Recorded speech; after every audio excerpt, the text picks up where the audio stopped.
Good affix.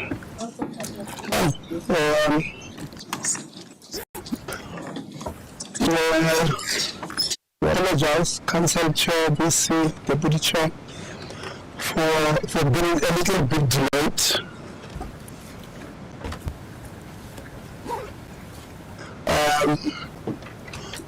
We were delayed at Motel Tibet College, and we got lost. Our members took us to, I think, where people are graduating. We wanted to graduate as well there. Thank you for understanding. We're now going to start with them. We were supposed to have a walkabout register. I know you have planned. We will do the walkabout the presentations. So we'll start with the meeting first. But before, we're going to do introductions so that we know who's in our meeting and who's not in our meeting, and those who are in our meeting in what capacity. I'm told the members that they've got a sophisticated sound, but if you speak from where you are, once we press the audience mic here, you'll be able to be projected. I don't know. We will do so. We will check. We have our parliamentary TV here, so we're streaming the meeting on Parliament TV and on our parliamentary YouTube channel. So it's very important that we're able to get the recordings of the sound. That's why I was asking if we don't have a roving mic, but I'm told that the system is seriously, it's a serious system. So it will catch your mic, your sound from there. So we'll start with, are you okay, Honorable Khakha? I wanted to say we'll start with you, but maybe it's something to Magawa. My name is Tebo Kholitsiye. I'm a member of the Portfolio Committee on Higher Education and Training. And chairperson. Mama Seko will start with you. We'll start with members first, and then we'll direct how we're moving. Thank you very much, Chairperson. My name is Accreditation, and I am a member to the Portfolio Committee.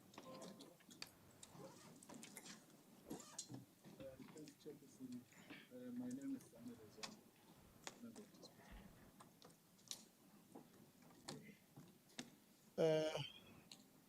Yeah, Honorable Khachab, I think they are indicating that your sophisticated sound is not really sophisticated. We can't get it on recording that side. Yeah. And I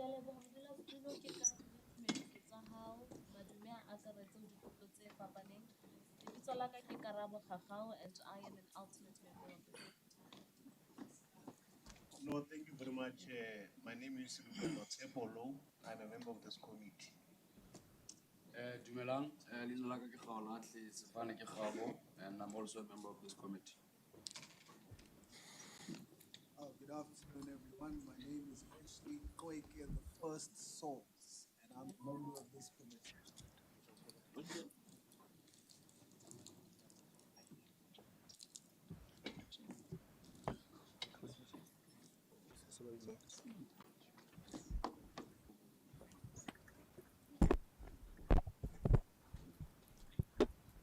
Greetings are extended to the House. My name is Ngobi Msezane. I'm a member of the Portfolio Committee.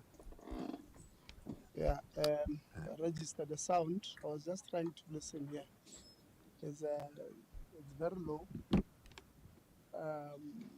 online, so I don't know what is it that we can do to get a roving mic, because even people who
My name is Thomas.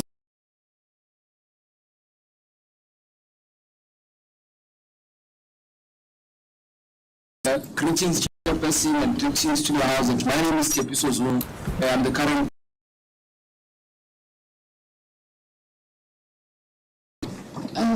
Revolutionary greetings. With all due respect, my name is Jemina Mokoina, and I'm the current president at the Bloemfontein campus. Greetings, leadership. My name is Mbulelo Moyake, the current sabbatical and Secretary General of CUT Bloemfontein campus. Thank you. Good afternoon, Chair. Good afternoon, honorable members. My name is Tuliwali Mukondoleli, the Senior Manager responsible for University Support at NSFAS. Thank you. Good afternoon, Chair. Good afternoon, members and colleagues. Lumisasi, she's Senior Manager for TVET Support at NSFAS. Good afternoon, Chair and members and colleagues. My name is Kayan Dima. I'm the Operations Manager at NSFAS. Good afternoon, Chair, honorable members and colleagues. My name is Ruile Chibula, the manager in the CEO's office at NSFAS. Yeah, there the corner. Did you hear her? Yeah, I thought so. Sivui, let's try. Just worse. Good afternoon, Chair, honorable members and colleagues. My name is Sivuyile Chiwula, the manager in the CEO's office at NSFAS. Good afternoon, Chair. Good afternoon, honorable members, CET Executive. Colleagues, my name is Nasib Bonzama. I support the Chief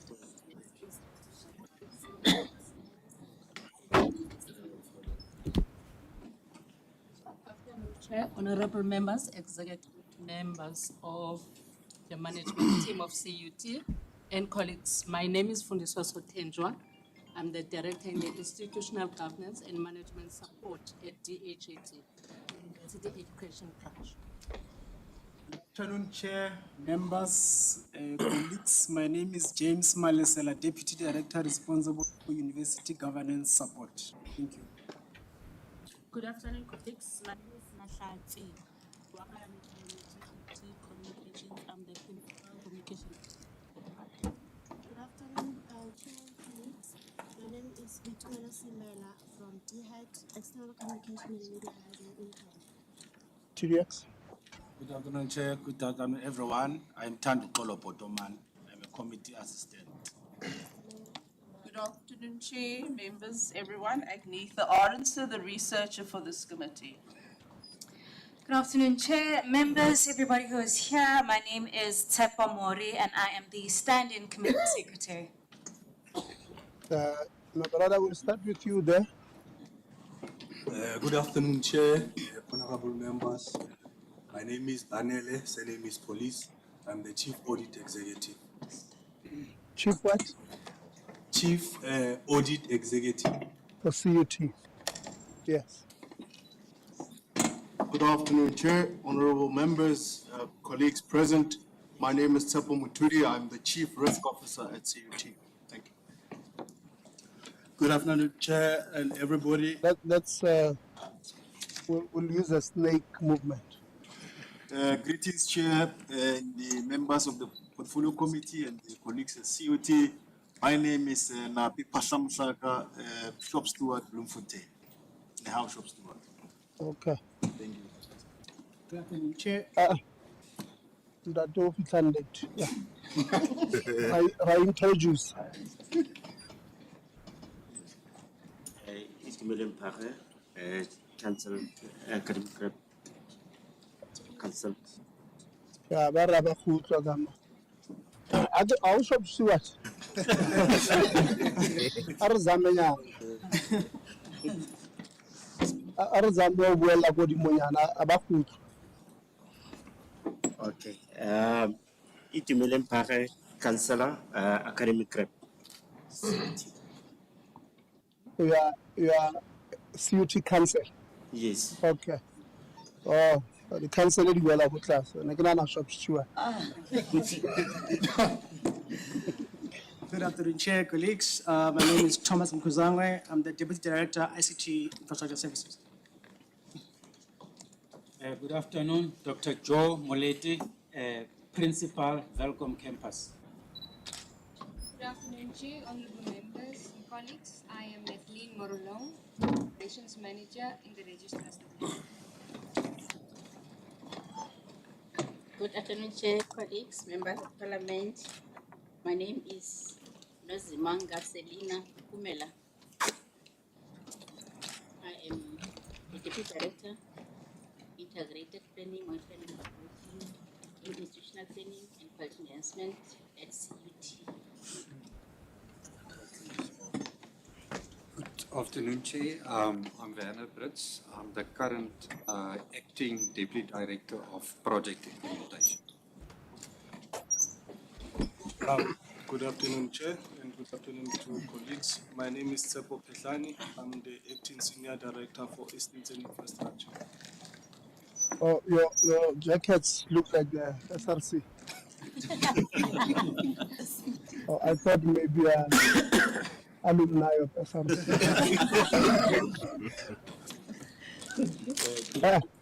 That's right. Good afternoon, Chair and members of the Portfolio Committee. My name is Benny Mukoma. I'm the Secretary of the Union now, the Bloemfontein campus. Thank you very much, Chair. I'm the chairperson of now Bloemfontein welcome to the portfolio committee and everybody. Thank you. No, it's okay. We will welcome ourselves. But we are happy with the short, short voice. Afternoon, Chair and colleagues and all members of Parliament. My name is Manuel Amoral, a Deputy Secretary in the House. Afternoon, your time has arrived. I'm CGT, I'm the Senior Committee Officer. Thank you, Chair. Senior Committee Officer. Okay. Thanks. Afternoon, Chair and the honorable members of the Portfolio Committee. My name is Bernard Sibake. I'm the Dean of Students for CUT. Thanks, Honorable Chair. Good afternoon, Chair. I'm Sito Molane, Executive Director, Resources and Operations. Good afternoon, Chair, members of the Portfolio Committee, my colleagues. My name is Valile Doai. I'm the Senior Director, Center for Global Engagements, CUT. Afternoon, Chair, honorable members and my colleagues. My name is Konagele Sompondo. I'm the Director for Institutional Advancement at CUT. Good afternoon, Chair. My name is Dan Maritz. I'm the Head of Communications and Marketing. Yeah, for head of communications, you are not communicating now. Very low. You said you Marix. Maritz, yes. Okay. Good afternoon, Chair and members of the Portfolio Committee. My name is Fred Mabu. I'm the Deputy Registrar, CUT. Good afternoon, Chair and the members of the Portfolio Committee and colleagues. My name is Ike Mokhele. I'm the Senior Director responsible for institutional planning and quality enhancement. Thank you. Good afternoon, Chair, members of the Portfolio Committee and the colleagues and executives. My name is Rosina Jacob and I am the Senior Director of HR for CUT. You're acting? Senior Director of HR for CUT. Good afternoon, Chairperson and members of the Portfolio Committee. I am Loretta Visser, the Deputy Director for Quality Management. Good afternoon, Chair and members of the Portfolio Committee. My name is Jubi Mawoyo. I'm an Assistant Registrar responsible for academic structure and student enrollment services.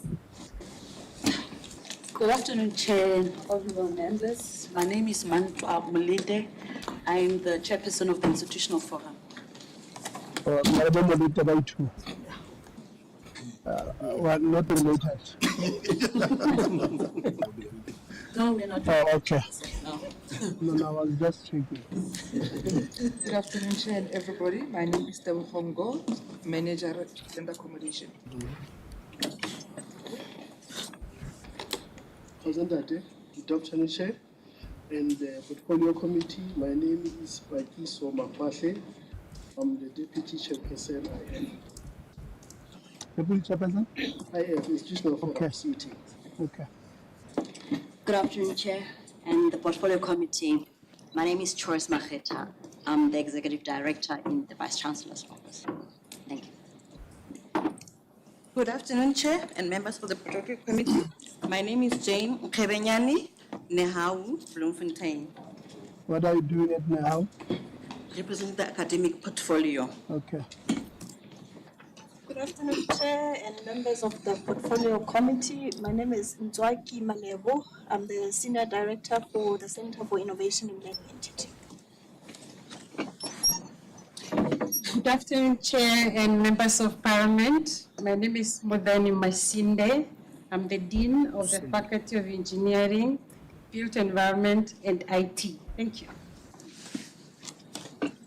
Good afternoon, Chair and members of the Portfolio Committee, as well as colleagues. My name is Wendy Sitalindwa. I'm the Acting DVC, Research, Innovation and Engagement. Thank you. Afternoon, Chair and the members of the Portfolio Committee. My name is Mili Nemuchir. I'm the Chief Financial Officer, CUT. Good afternoon, Chairperson and all members of the Portfolio Committee. My name is Salit Zengwa. I'm the Institutional Registrar. Good afternoon, Chair, honorable members of Portfolio Committee and colleagues. I am David Pataran Tungeti. Deputy Vice Chancellor, responsible for teaching and learning. Good afternoon, Chair, and honorable members of the committee. Good afternoon to the colleagues as well. My name is Pamela Dube. I'm the Vice Chancellor and Principal of the University of Technology. Greetings, Chair, MPs, and fellow colleagues. My name is Maiketi Sifika. I am the Deputy Chairperson of the University Council. Good afternoon, Chairperson, members of Parliament, and fellow colleagues. My name is Rajesh Mahabir. I'm the Chairperson of the Council of the Central University. Thank you very much. Is there anybody who has not introduced themselves? Yeah. Hello, everyone. My name is Daily Mudinga, Senior Committee Officer in the Committee Services Unit.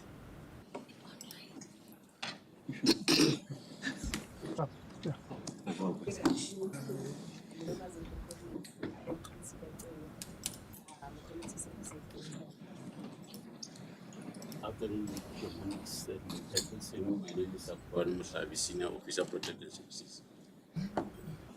Okay. I see you have people online. Yeah, I just wanted to. Yeah. I'll try and call them one by one. Sisa Njigela, please let's introduce ourselves.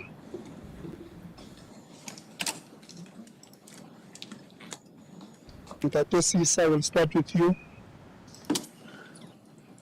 If you can unmute yourself.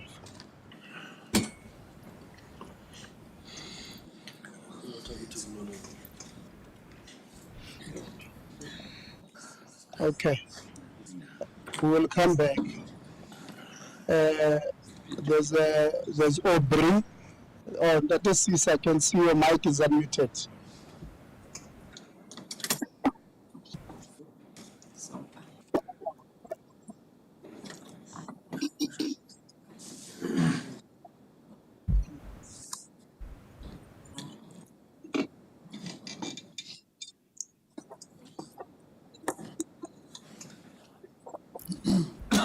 Okay. Yeah, the network is terrible. Maybe if you can switch off the video so that we try and improve the bandwidth. We'll come back to you. If you can just switch off the video and we'll check. You can just say something.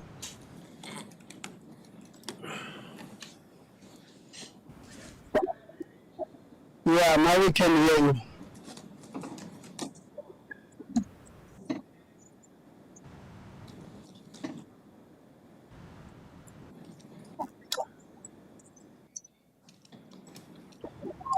Thank you very much, Palisan Mushanyane.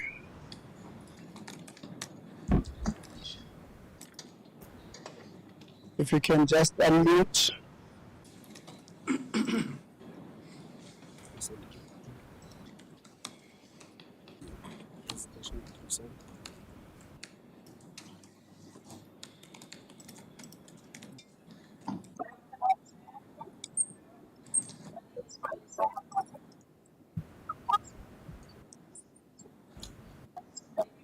Thank you very much, Aubrey.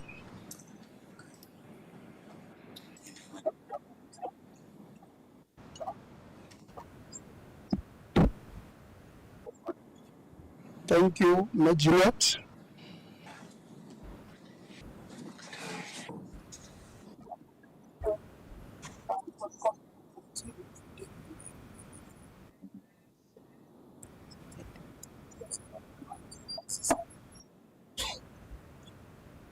Thank you, Landy.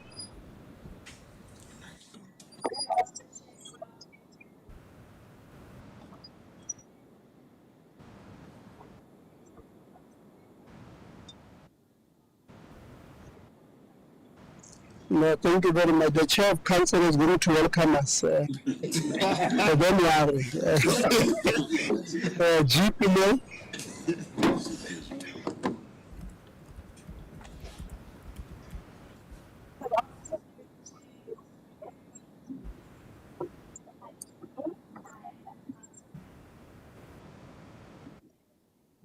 Oh, you did not name your gadget correctly.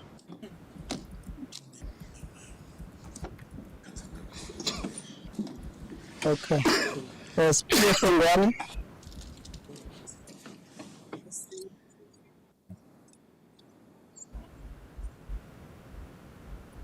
Thank you, Noni Mukose.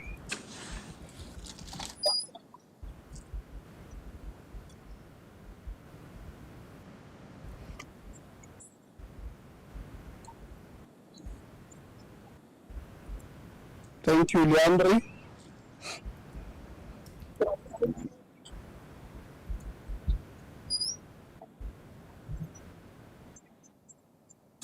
Okay, Moshara.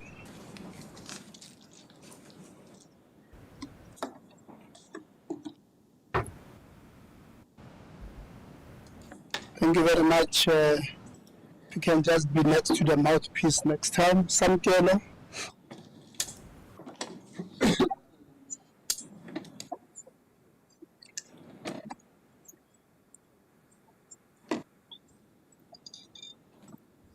Thank you, Anthea.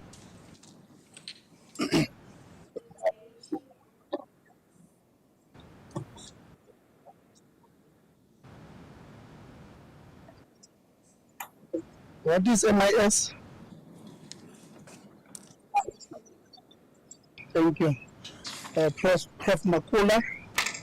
Or Makola.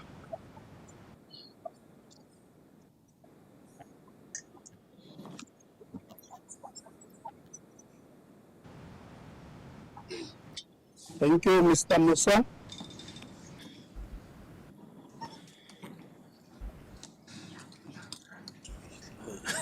Modise Murim.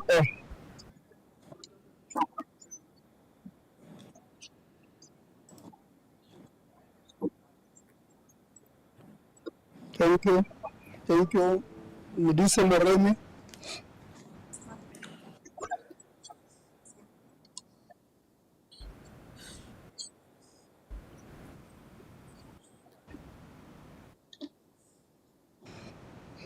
Thank you, Anada Nkoi.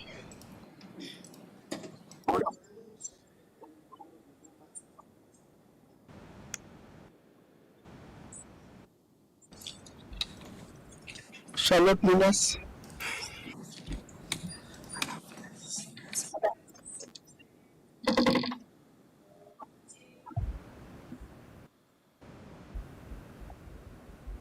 Thank you very much, Mampi. Good afternoon, Chairperson and members. All protocol observed. My name is Mampaho Mudiba, the Community Content Advisor. Thank you very much.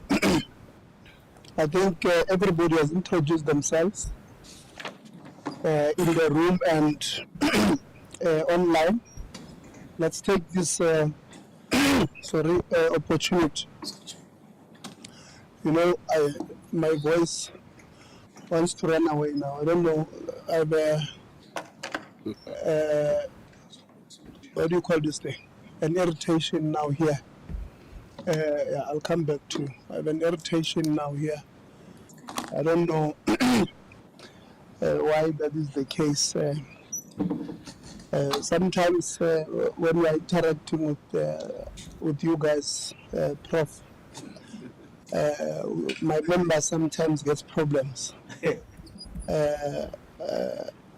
When we interacted with some universities, I got swollen on one side. I felt like I had stroke. And now we're only starting the meeting and I think there's an irritation here. I hope it's not a sign of what we are anticipating. We're anticipating a very good meeting with yourselves. President of Bloemfontein. Thank you, Chair. I just wanted to indicate that there's a member who didn't introduce herself, Chair. Oh, okay. Who's that? Oh, yes. Let's hear. Good afternoon, Chair. My name is Gwena Mageza and I'm the Senior Director, Legal Services. Oh, okay. Thank you so much. The President of the SRC in Bloemfontein, probably wanted you to introduce yourself because It's you who suspends them. I suspect that she was saying, let them introduce herself because we'll be speaking about, maybe they'll be speaking about you in their presentation. But on a serious note, thank you very much, Council, for having us. We're here because we're on a week-long oversight visit in the Free State. We started yesterday, we were at UFs. Then we went to Motel. Today we're with you this afternoon. I'm welcome tomorrow at Caulfield's Tibet. I'm meeting Caulfield's Tibet and Community Education and Training Provincial Department or Provincial Team. And then we're in Putadichaba on Thursday. And then we're in Flavors Mareka in Sasolburg on Friday. We're doing an oversight in the Free State to look at the state of readiness, just like we've written to you. On your presentation, we wrote to you and said, please, on your presentation, brief us on a number of issues. I have seen your presentations. You have covered a number of the issues that we asked you to cover. We've also written to Labour and said, Labour, please give us the perspective of workers and the state of readiness, relationship with management, challenges, way forward. We've written to IF, a key stakeholder in university life. So every time when we interact with the university, these are the stakeholders that we'll interact with. I've also written to the biggest stakeholder in our universities, which is the students. So students give us the perspective according to the eyes of students. We do this. I know that there are some people who just don't like, probably they don't like how our members ask questions. And because they don't like it, they are now questioning the entire accountability framework. And when we are interacting with the university, why must the students be there? Why must the workers be there? We can just...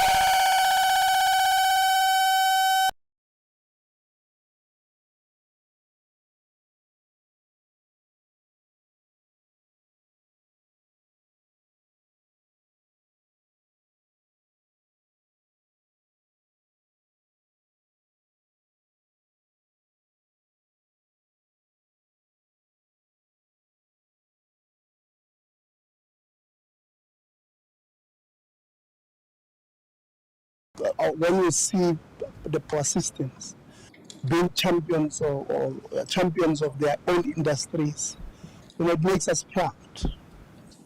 So we have a responsibility as the legislature to report to our people and say the money that we have voted for under Vote 17, which is higher education and training in Parliament, we have given universities in grants 44 billion, and this is how they've spent it. Because we, as much as you report to council, we report to the voters of this country. And we have a responsibility to report back. And that is why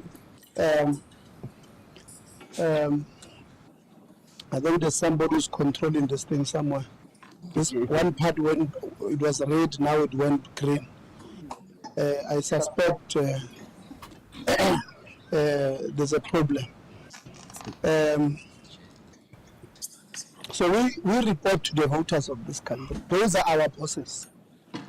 And sometimes, as Chancellor, members of this committee or any other member of Parliament would want to come and do an oversight because probably where we are, it's their constituents. They don't need a permission from myself or any other person to come and do either announced or unannounced oversight. We come from constituencies. Our political party deploys us, political parties deploys us to different constituencies. And in the constituency where I'm deployed, maybe the parents or somebody, there's a parent of a child that goes to CUT. And the legal services lady has suspended this child. And I come from that the parents come and write to me and say, Honorable Litsie, I'm told you are deployed by your political party in this constituency. We have a problem. Maybe the student did not report that they are suspended because they had, NSFAS had given them allowances, and then they were drinking the whole night, and then they caused a problem at the rest, and they were suspended. So as a member of parliament in that area, I have a duty and a responsibility to come and say, VC, that is what happened? Then we are able to give a response. I can go back and report to my boss, which is a voter of this country. So when these members write to you and say, VC, I'm coming to do oversight, I would like you to put in a team of 3 or 4 that will take me around campus. I want to go see Res A and Res B. You do that without even complaining. I know it's the registrars who sometimes respond on your behalf. Registrars generally, they are sometimes very naughty people. When they write to us, insulting members, writing to me and say, Chair, are you aware that Honorable Khachau wants to come and do an oversight here on this particular day? We are not going to allow her to come in because we have not seen a letter from you. Let's not do it. They are a stakeholder to you as well. Treat them as key stakeholders that will help you to have a better working relations here. I want to thank council members for coming, including those ones who are online. We really appreciate. Sometimes when you are a council member, this is a thankless job. I know being a council member, you are not paid enough for the kind of sacrifice that you make. We want you to know that we don't take it for granted. We really want to thank you as council members for joining us. We hope that we're going to have a proper session. Just worried that we don't really have that roving mic. So when we present, let's try by all means to project ourselves. IF President, if we are going to, I hope we are very soft. SRCs, Labour, I don't have a problem. I know Labour, we are going to hear them. I'm just worried about from yourselves. What we can do this when we present, I think we'll ask you guys to come to the podium and maybe speak from here so that everybody can be heard. The issues when we are asking questions, we might have a little bit of a problem, but we'll try. So having said that, colleagues, our meeting is officially opened. We are now going to hand over to the Chair of Council to welcome us, to open. Okay, there's a Kolani Koliso who just joined us online. Kolani, if you can just introduce yourself and tell us what is it that you do, so that we can start with our meeting. Yeah, you can open the mic. Yeah. Yeah, we can hear you.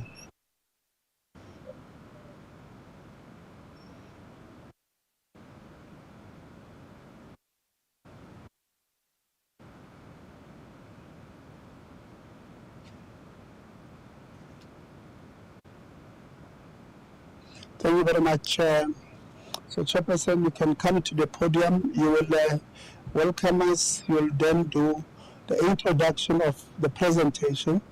And then if it's the VC who's going to continue, then she will come after you. Thank you. Thank you, Chair. You can come here, or you want to be there. No, yeah, please come. Yeah, please let's give him a round of applause. Or maybe before, do you have a safety rep who's going to tell us in case of emergency, what must we do? Arrest officer or risk? In case of emergency, risk officer, what do we do? And how will we know that there's an emergency?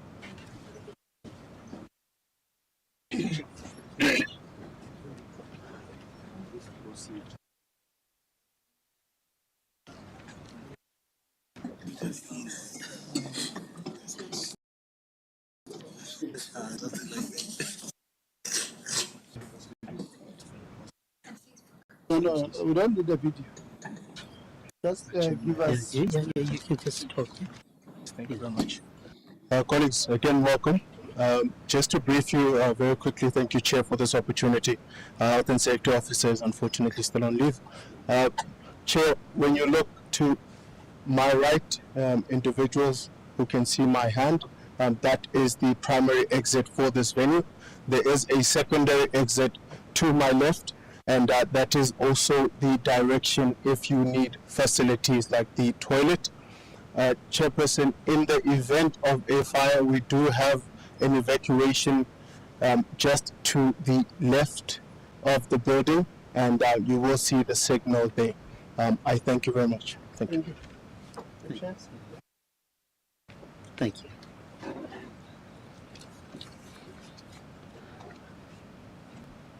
Chairperson, on behalf of CUT, it is my great pleasure to extend a warm welcome to you, Honorable Letsi, Chairperson of the Portfolio Committee, and all members of the Portfolio Committee present, and appreciate the opportunity to host you at our institution. I would also like to welcome the DHET officials present, NSFAS officials, members of the CUT Council present, including the Deputy Chair that I recognize, and those who are attending online, the Vice Chancellor and Principal and Executive Leadership of CUT, Chairperson of the Institutional Forum, Chairperson and Secretary of NAHAWU, SRC Presidents and Secretaries General of the two campuses, the Parliamentary Secretariat support staff, finally the CUT staff for their efforts in organizing venue arrangements and technology setup to participants, communications and logistical support. Chair, with your permission, I'll proceed to the next few slides. Thank you. All right, who's going to project?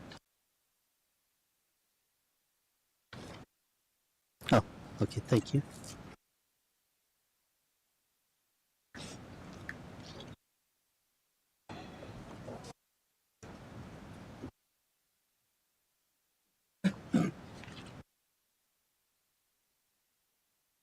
Seem to be stuck. There we are. Thank you very much. So, Chair, the first slide actually deals with the roots of the university and how we came about to be the Central University of Technology.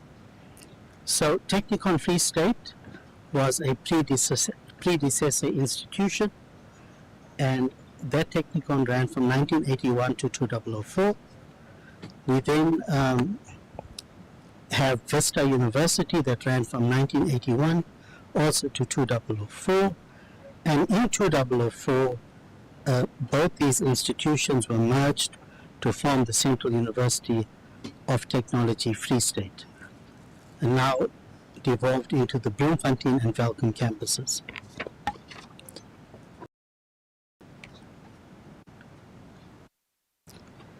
Chair, the institutional governance. Now, here we talk about the configuration of the CUT Council and constituted in terms of the Act. We have got a 60-40 split as prescribed by the DHEAD Act in terms of the council composition. Currently, we have 6 female council members, external, 8 male members. We have 1 ministerial appointment, Councillor Njekalana. We have 4 vacancies, Chair, and the external council member vacancy is made up of 1 person, which is for the technology portfolio. On the internal council members, we have 7 females, 3 males, and 5 vacancies. So that's really the picture as far as the configuration of the council is concerned. I will cover in a short while the impact of the new statute that it has on the configuration of council going forward. Chair, what we have before us is the institutional governance structure, and this has come about very recently, and it's an outcome of a process that the university took after the independent assessor's report, something that the university continues to work on quite aggressively. Now, in coming to this picture before us, there was a benchmark exercise done with other universities. The university also commissioned 2 external governance experts to assist us in coming to the configuration that we have before us. Chair, and then finally, this was then approved by Council very recently on the 8th of March 2025.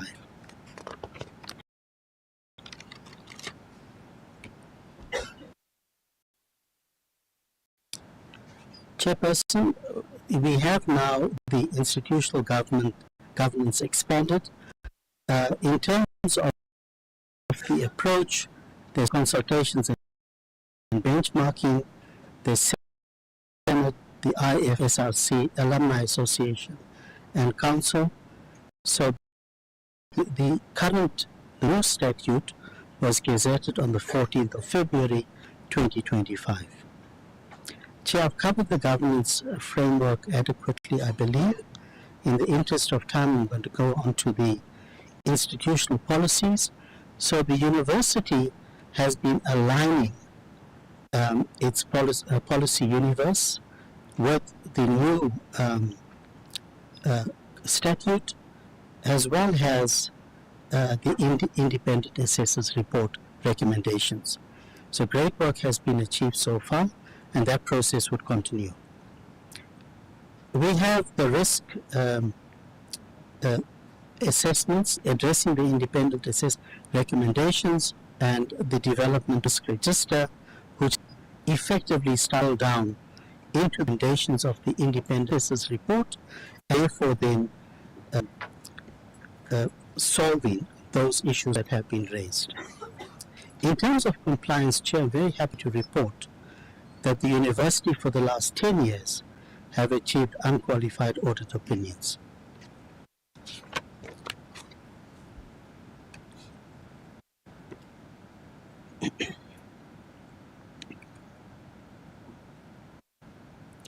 What we have before us is a CUT executive team headed by Vice Chancellor and Principal. We then have an acting DCRIE, which is Research, Innovation and Engagement. We have got the DVC Teaching and Learning in place. The registrar is in place. The ED Res and Ops is in place. He's a relatively new appointment, Chair. The EDVC's office is in place, also a relatively new appointment. CFO is in place, and the campus principal, Velcom, was appointed a few months ago. So substantially there, the executive team is in place. I must inform the committee chair that the acting or the DVC RIE position is intended to be filled by June this year. Chairperson, with your permission at this stage, I'd like to hand over to the VC to take us through the rest of the slides. Thank you very much.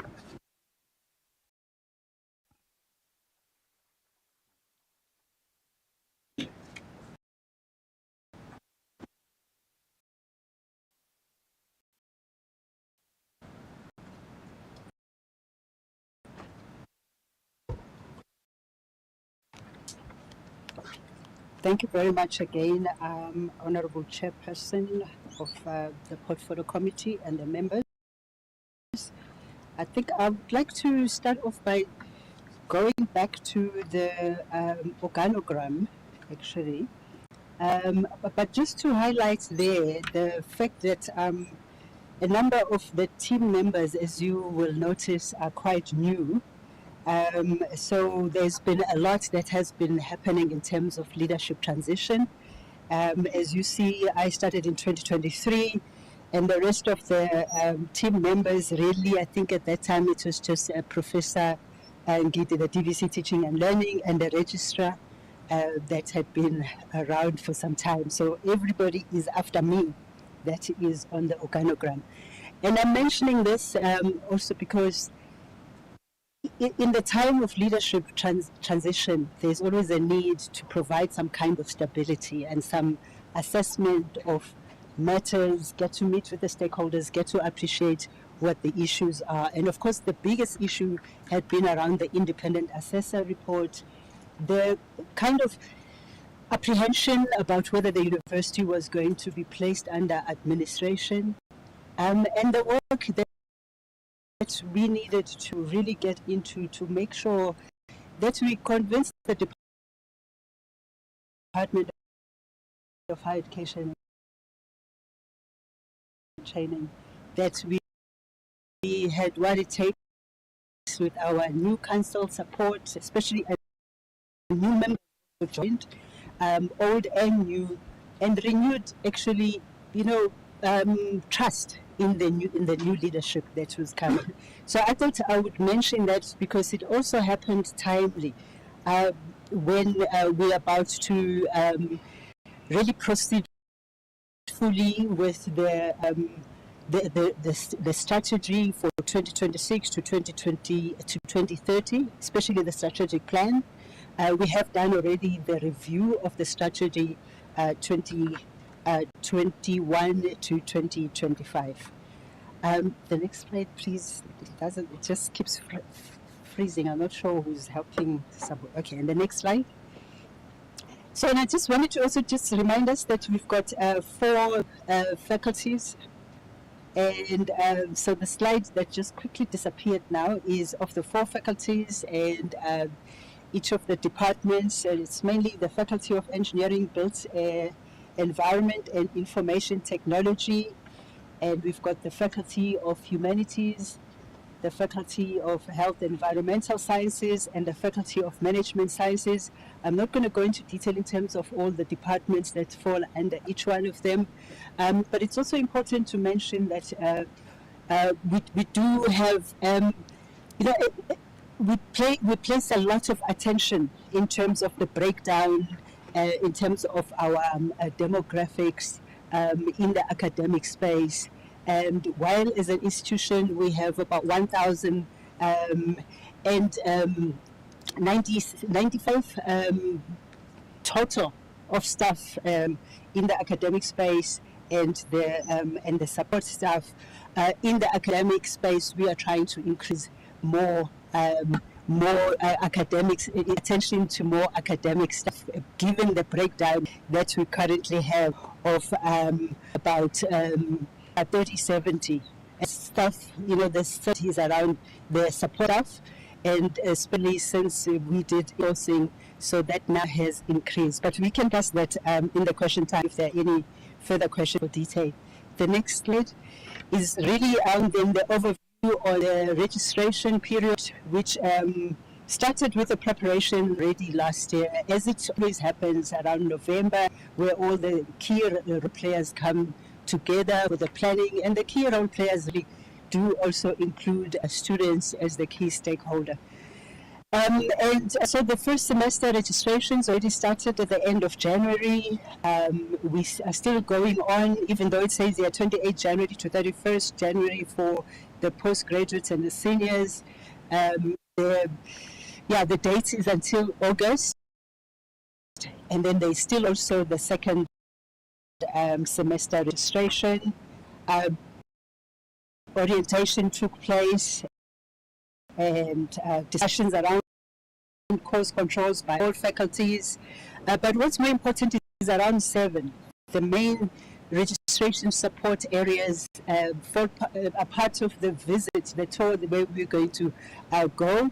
Where really in the academic spaces that we're going to visit, that's where we use those spaces to help with online with online registrations, and those are the venues that are usually used for both Welkom and Bloemfontein campuses. The classes started on the 3rd of February. It was very early, and there were still a number of issues, especially with the delays in terms of payments for student allowances.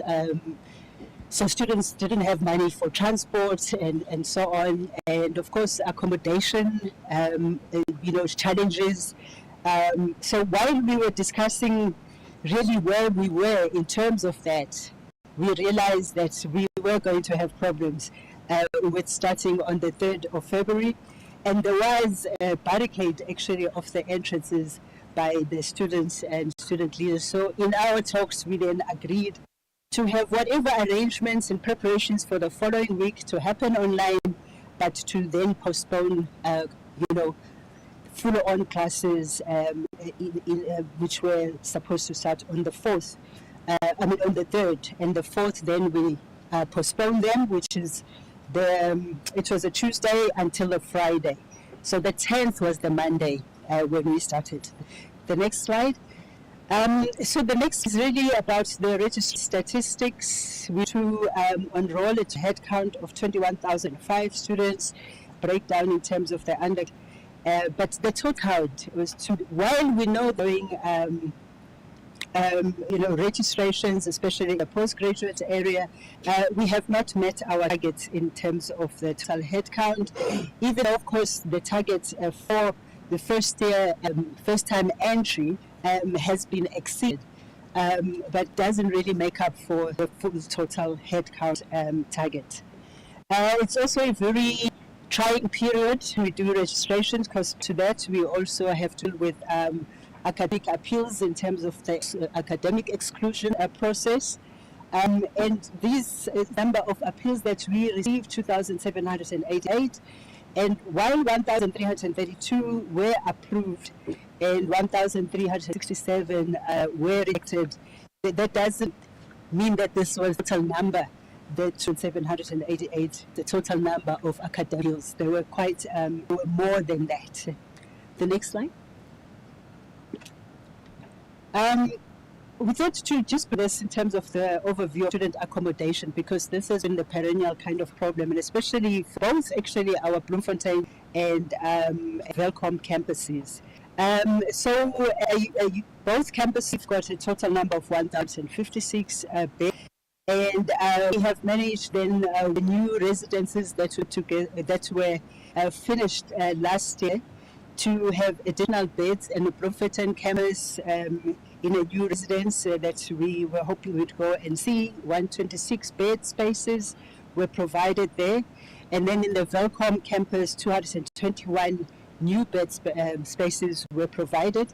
Whereas in 2024, we'd had 249. So now at Welkom we have 470 beds, and in Bloemfontein we have 986 if you add what we had in 2024 at 860 plus 126. So we do rely heavily on private accommodation providers, and while NSPAS has been also looking, accrediting private providers, they have also given the leeway for a non-accredited providers to also be into, get into the space. And there is ongoing discussions, of course, with students around the capping, and that's something for another discussion. But really to give you an overview in terms of the beds we've been able to secure from the private providers, those are the numbers. The NSPAS ones, really, they include also our other role players within the, especially Bloemfontein. So the 7,000 is not just only for CUT students, but for CUT students, it's the 5,335 on 34 on Bloemfontein campus and 845 additional beds that we were able to secure for this year. So the next slide, please. I'm not sure who's controlling it. Is it you or is it in there? Okay, thank you. So I think I'll just give a picture in terms of the autumn, the graduations that you found us in the middle of actually this week. And I think here it's important also to mention why our president for Bloemfontein campus has come looking the way she looks with the curlers in her hair is because she's graduating tomorrow. And this is the look we need to anticipate for tomorrow. But I thought I need to just also mention that, so in this autumn graduation, we're going to be graduating 3,716 students. And that's the breakdown then in terms of the campuses and in terms of the numbers of undergraduate and postgraduate students. We just completed the Welcome campus graduations last week, and we just started yesterday with the Bloemfontein campus graduations until then Thursday, the 27th. And we have one honorary degree, honorary doctorate in mechanical engineering that will be awarded on the 26th of March. We would be happy to provide you more information in terms of the graduation rates over the years. We couldn't provide all the information on all of these slides. The next slide, please. So in terms of really academic performance of our students, in terms of the success rates of at least a period of 3 years as indicated from 2022 to 2024, you will see that, we've had an increase in terms of pass rate in 2023 compared to 2022, and of course also in 2024 compared to 2023. From basically 56.7 to 75.94. And we are continuously really increasing our efforts in terms of student success support programs. We do not have enough. You did hear there were 2 or 3 colleagues that introduced themselves. There's also the director from the Center for Innovative Learning and Teaching, which is where then the student academic support also happens. Then there are peer mentors, there are supplementary instructors. But with the help of having managed to get the grant from Sia Pumelela, we've been able, it's part of the journey of our prioritizing student success and academic progression and completion really of the studies in record time. The next slide, please. So the next one is really around the dropout rate for the full-time entry students and how it has decreased from 15.1% in 2022 to 11.3% in 2024. And then the cumulative one you can see at the side from 33.1 to 11.3. And then one of the reasons, as mentioned, is why the increase is these continuous efforts. We know it is not enough, especially since we are at a position where most of the time it's really it's voluntary. It's not it's not compulsory. But as we increase our efforts in terms of having alert systems for early alert systems to identify students that are at risk, but also as we increase our efforts in data analytics, getting to appreciate where the problem modules are, and so on, we are working at making sure that this picture looks different and keeps improving. The next slide, please. Then the first entry undergraduate students throughput. Again, this is in a way looking, it's looking good in terms of our students finishing within a minimum period. And then you have a few also that graduate within a minimum plus 1 year kind of period. So if you look from 2021, the first cohort that entered, was 4,241, and 598 finished in minimum time, and then 469 finished in minimum plus 1. And if you compare that with then 2024, but it's not complete because this was just last year, but you can see in terms of the increase in percentage that there are good efforts in making sure that our students finish within record time. The next slide, please. I think we all know the key factors that tend to affect students' retention and success across the sector, and we are not saved from those. I think what's more important are the efforts that we continuously seek, the efforts to address these issues. We know from psychosocial support, we know the number of also mental health issues and the stress that students get to have in terms of really these challenges around financial support, around how to get themselves supported academically from the faculties, from the Center for Innovative Learning and Teaching, and by mentors, those who stay in residences and so on. So I'm not going to go into the details. But the kind of areas we look into to help also improve are really, issues like compulsory class attendance, which doesn't always work. Students tend to want to work in or use the portals like E2 to get the information. But it's really about how we advocate to make sure that students get to appreciate that also being in class does add value in terms of at least understanding that whole during that physical interaction. We're revisiting our admissions of students on first come, first served basis, and we're also ensuring that students have access to e-books, and which is why even when that disruption happened at the beginning of the year, we had total understanding in terms of what students still needed to have before classes started. These just among many other considerations to improve student success rates, including those projects that I talked about, like for instance from the Siya Phumelela program. And next slide, please. Those are the support measures that I mentioned: the supplementary instruction, academic advising, dedicated support for academic writing through the Writing Center.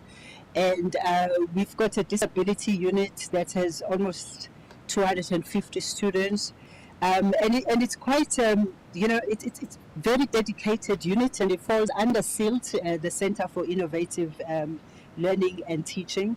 It's been used a number of times also as a benchmark kind of unit that even with our partners in the province from TVET colleges, where they, we exchange also the best practice models in terms of that. Where we are looking at even increasing our support measures, especially for students with disability, is really conducive accommodation. Next line. And next one. So in the finance section, there's always a lot of information to share. And so we thought we'll just pick up the main issues really that keep us awake at night around increasing outstanding student debt. If you look at where we were in 2014 and where we are in 2024, and part of these challenges is not just about students, especially self-funding students not paying, but a lot of it has to do with defunding students who were on NSFAS not being funded anymore, or students who have not performed well their bursaries or financial support being taken away from them. But also really after fees must fall around, from that time of 2014, that also added to more student debts. And in such a way that now we are at 2.5 billion in terms of the overall student debt. We can talk in terms of how we are trying to address those issues, but a lot of it is also that we do allow students to register, even if they are not, funded, especially if they are on NSFAS. The main thing is, of course, the acknowledgement of debt that they need to also, form part of this. We all know about the reduced block grants, and this is the information really from 2014 to 2025, how much the block grant has been reduced for CUT. And then, of course, the increased personnel costs for the university, which is almost more than the block grant. Actually, it already is more than the block grant. And this is something that we are working also on in terms of really scrutiny and in terms of where, in terms of our recruitment and like I said earlier, that watch between that split in terms of our academic staff and our support staff. And notwithstanding that there are a number of vacancies, sometimes also within with the academic space. The next slide, please. The NSFAS funding, we've got about 69% of our students that are funded by NSFAS. The number kind of decreased because of the number of students also that got defunded. And also given really the period around 2022 when there were a number of students who were on NSFAS were affected by disruptions that happened at Velcom, so a number of them fell out of this of the NSFAS list. But suffice it to say, we've got 13,587 students who are on NSFAS, and this is the breakdown in terms of which ones are Funza Lushaka and which ones are students with disabilities that have been given allowances or assistive devices and so on. But to date, the NSFAS advance allocation that was received, that the amount right there at the bottom, I think we've just received also for accommodation before the 7th of March. There have been also payments. We were just checking really with the colleagues also that is for the period from April then forward in terms of the allowances, because it's always important to get that well ahead of time, especially still given the problems we have with accommodation. The next slide, please. That should be then the information on the enrollments versus tuition and how much for the first semester. The expected total that we should be having for the first semester, which is over 602 million, and of which 437 plus million is by funded students from these role players that are mentioned above. The next slide, please. The income streams. This is just really, I know most of the time we talk about the third income streams, but we just, especially now that we have a new director in our institutional advancement in trying to really categorize all these income streams according to these developments that add the fourth and the fifth, and really looking more also at philanthropic sources and also looking at our own ways of commercialization and other sources in terms of our within the research area, the technology transfer area, working in terms of sponsorships and activations of short courses, for instance, and using vacation accommodation and so on. So that's put like as a fifth income stream. But we're also, of course, looking at increasing our interactions with the private sector outside of the SETAs. We rely very much as a University of Technology, of course, on the SETA support, but we haven't really increased our footprint enough when it comes to the private, industry. Fine, within the Faculty of Engineering and so on, they are, industry role players, but generally for the whole institution, being able to get more money from, the banks and so on, that's where we are also paying attention to. The next slide, please. This is just a picture of really the projected kind of various streams of income that we've been working around on the existing kind of areas that we already have within the institution, and then the expenses also related to that. But this is not audited, so we will it will improve as we go along. But we just wanted to give a picture of what currently we're using, and the others that are not involved here, some of the philanthropic kind of efforts we've made for support for some research centers, for instance. The next slide. The NSFAS Closeout Project, this is important. This is one of the, outstanding matters with NSFAS as, between this 2017 and 2022. And we've been, engaging with NSFAS in terms of the payments owed to CUT, and all the information that was needed by SIU in terms of all of these outstanding issues were provided also by CUT. There was refund by NSFAS just over 1.2, almost 1.284 refund, 1.284 billion that was refunded at the time, and right at the bottom is then the remaining outstanding amount owed by NSFAS. But we are in continuous conversation around that in terms of, just getting clear timelines, because there have been quite a number of questions about, when writing off student debt, what this would mean. The next slide, please. I talked about SETA. This is just the SETAs and their support, which is mainly really in-work integrated learning.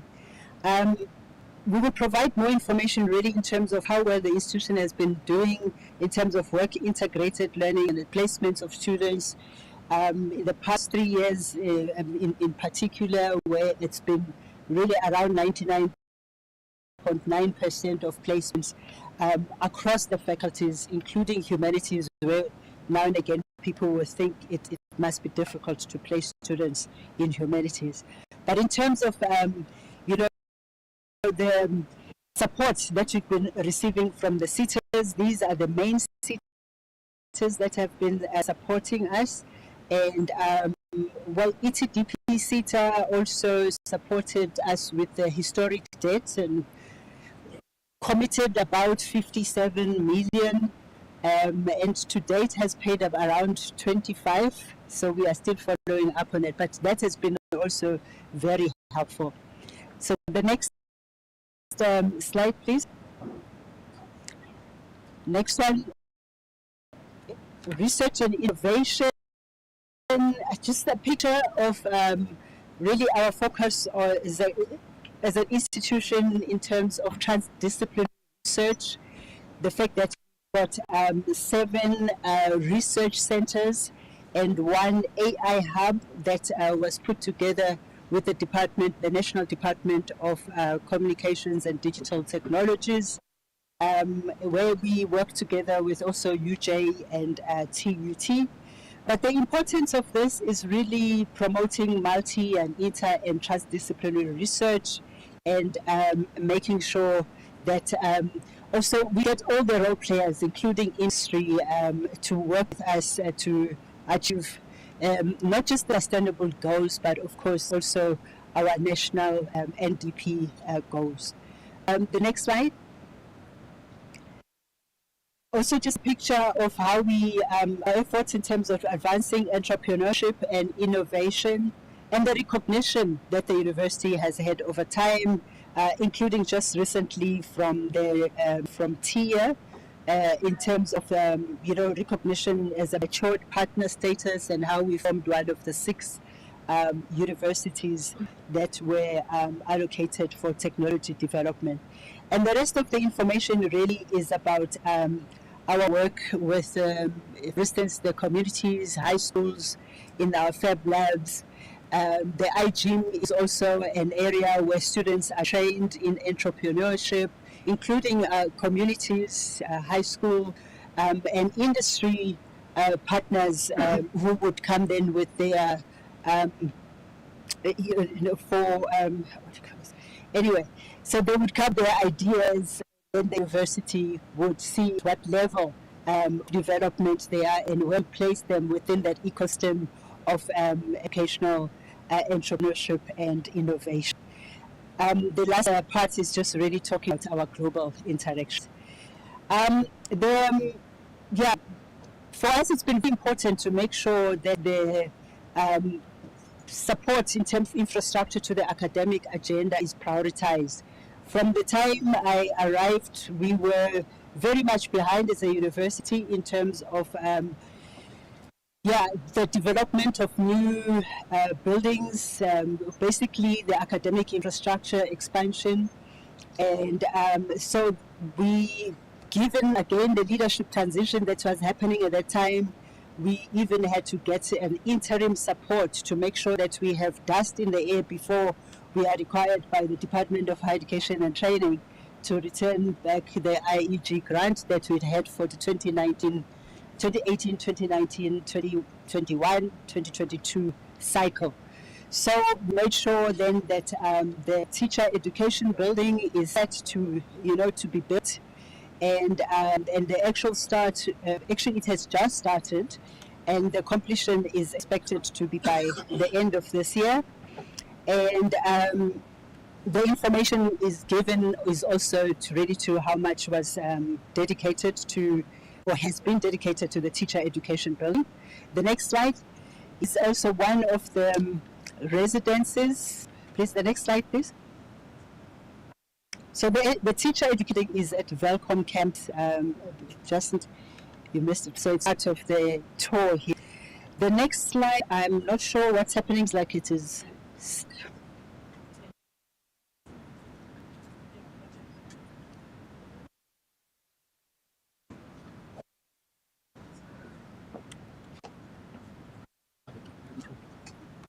Oh, it doesn't respond. Yep. Oh, sorry. But there's somebody online or something. That's what crazy.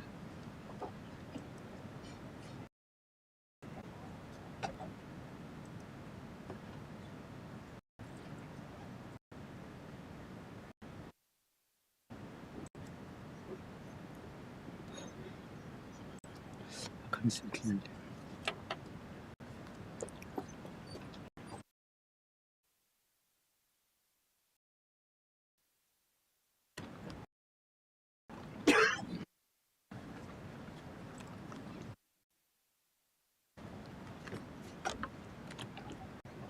I don't see it now.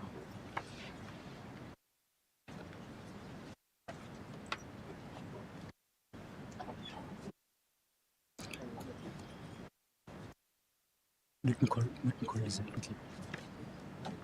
Okay, Chair, seems to be a problem, and I know everybody might have copies. People online might have all the copies, so he's just really looking for technical support here in the room. Because I could go on in terms of the, for instance, because this forms part of the infrastructure support and some of the building that we were going to visit here on campus. I mentioned the residence, the new residence with 126 beds. Then there's also the jewelry school that is we were going to visit, and that all forms part of the IEG grant that we had received during the 2018-2019 to 2021-2022 cycle. So those are just going to be the pictures also talking to that kind of infrastructure support, and also giving a sense of the amounts that were spent in terms of addressing those areas. And then, so Chair, I'm not so sure I'm in your hands in terms of how to proceed. So this was just the estates and infrastructure work, as I mentioned. If there was anything else that was missing. So included in that IEG grant is also work on upgrading our main entrances. You saw when I think you got lost and entered the other entrance where the student hub basically is the lecturers and so on. So we would want to upgrade also that main entrance and our ICT and security upgrades also form part of that.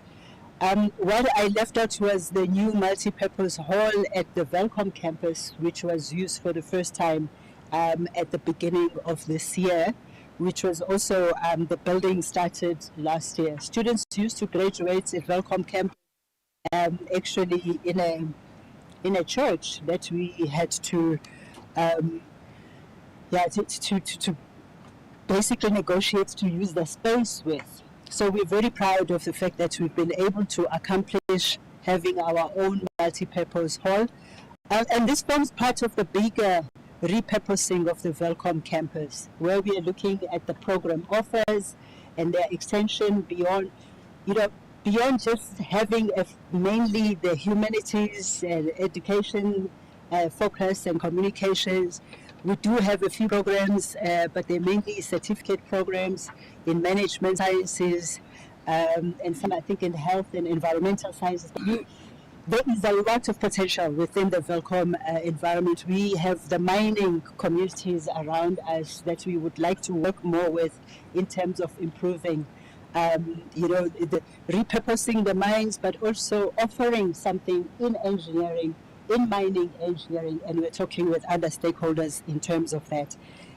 Chair, I'll just, if I may continue, because I realize it seems like we have a problem, and I am just about to finish.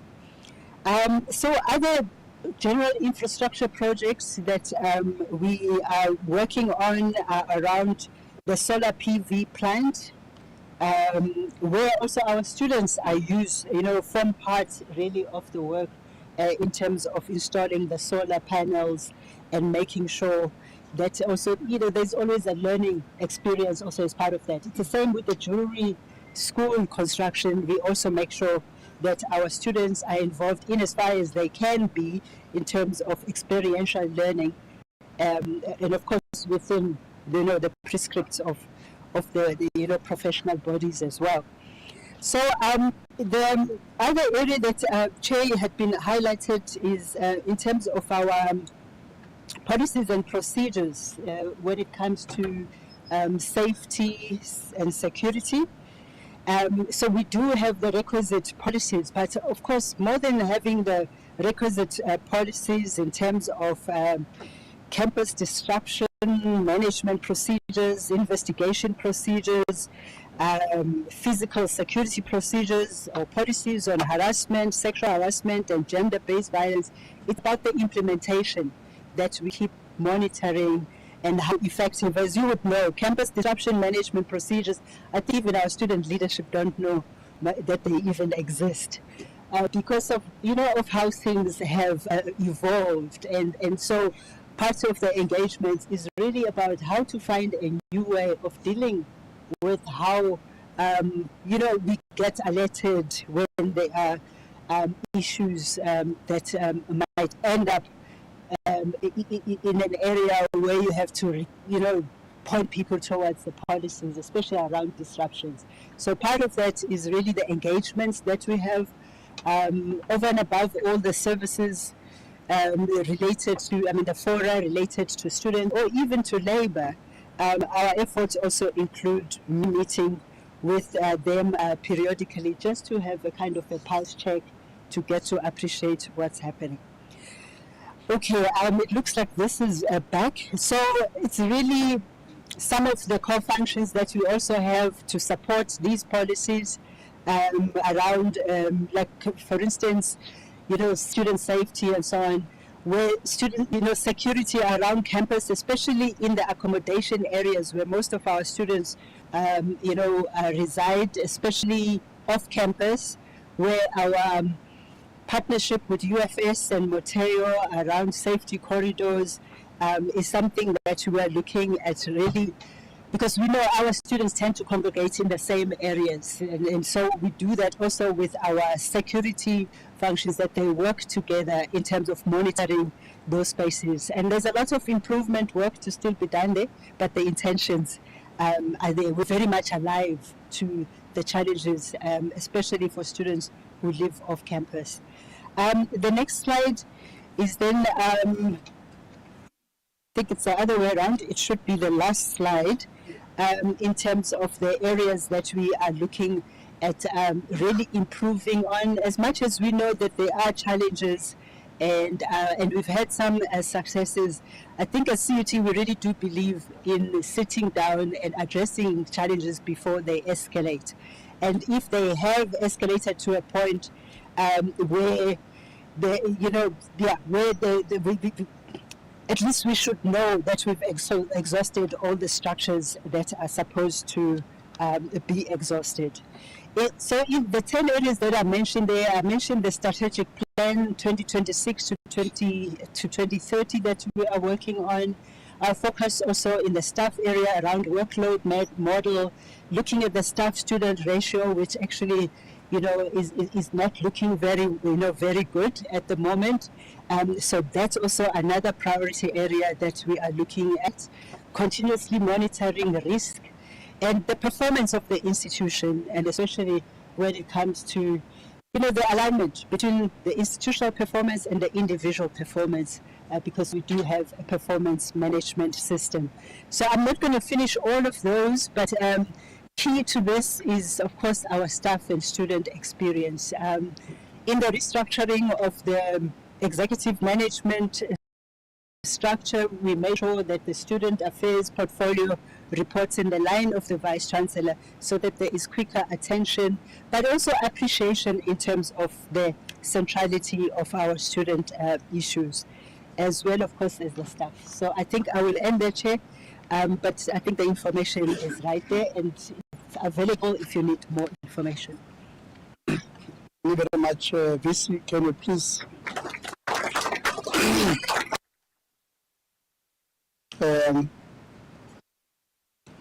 it's very difficult to stop people who have borrowed you a venue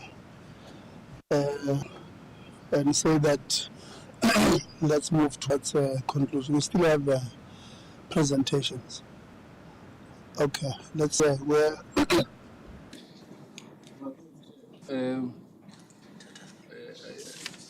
Waited for to finish the presentation, but one is wondering because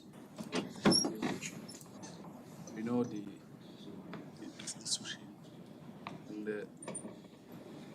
maybe from your chairperson, I want to check in the management that it's the best venue that they have taken us to, because I know there are other auditorium that are in a good state than this one. And maybe we can get the reason to say why we were brought in this one, because according to information that I have, it's one of the old facility that the institution have. And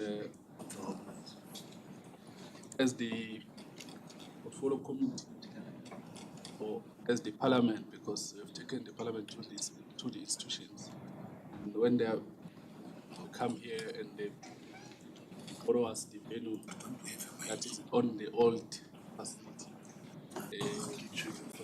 maybe want to get a clarity to say, because we have challenged even on speaking, then one is wondering why their choice was this venue for us to hold this meeting. Because I think as you we've alluded to say that we are live. Maybe is this the state of that they want to see to see that the CUT can host the parliament on. Maybe I'm just curious to say why their choice was this one. Yeah. No, thank you very much, Honorable Zondo. They will respond. Let's take IF. Institutional Forum, can you come and present? I don't know who's. I saw your thing here somewhere. But presentation.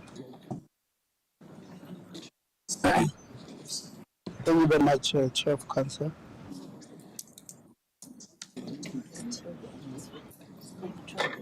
Yes, you just press. The problem now. Yeah. That's very good. Okay. Yeah.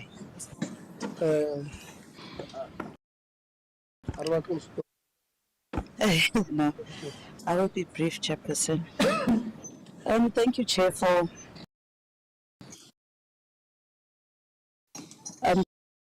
the opportunity. I think as we have made our introductions, I've already made mine to say that I'm the Chairperson of the Institutional Forum, and we appreciate the Portfolio Committee for coming back again to CUT after the processes that we've had since the last time. Okay, there we go. The first slide, Chair, is just, and colleagues, is just on the vision of the institution, which forms part of the strategy and also the responsibility of the Institutional Forum to ensure that the vision is achieved. Then, Chairperson, it's just the prescripts that, for the benefit of members, on the legislative framework in which the IF exists within institutions of higher learning or universities, which is per the Act as is stated there. And then the next slide, Chairperson, is on the role of the Institutional Forum within higher education or within institutions, which is to advise council, implementation of the Act, deal with use of race and gender and equity policies, selection of candidates for senior management positions, codes of conduct, mediation and dispute resolutions, and also to enforce the institutional culture which promotes tolerance and respect for fundamental human rights. And then, Chairperson, the next slide, like I said, is reference to the Higher Education Act, which it explains the composition of the Institutional Forum and how it exists within CUT, which the composition will be labor, in this how. It will have executive management, it will have a member of council, it will have a member of SAIT, it would have representatives from student representative council, in this case, the presidents of campuses. It would have a representative from academic and also from sports staff. It would have gender representative, it would have human resources, and it would also have people with disability as a composition within the Institutional Forum. Then, Chairperson, we were given this we were given this as the first aspect from the perspective of the Institutional Forum, which the first one was regarding the readiness of CUT for the 2025 academic year.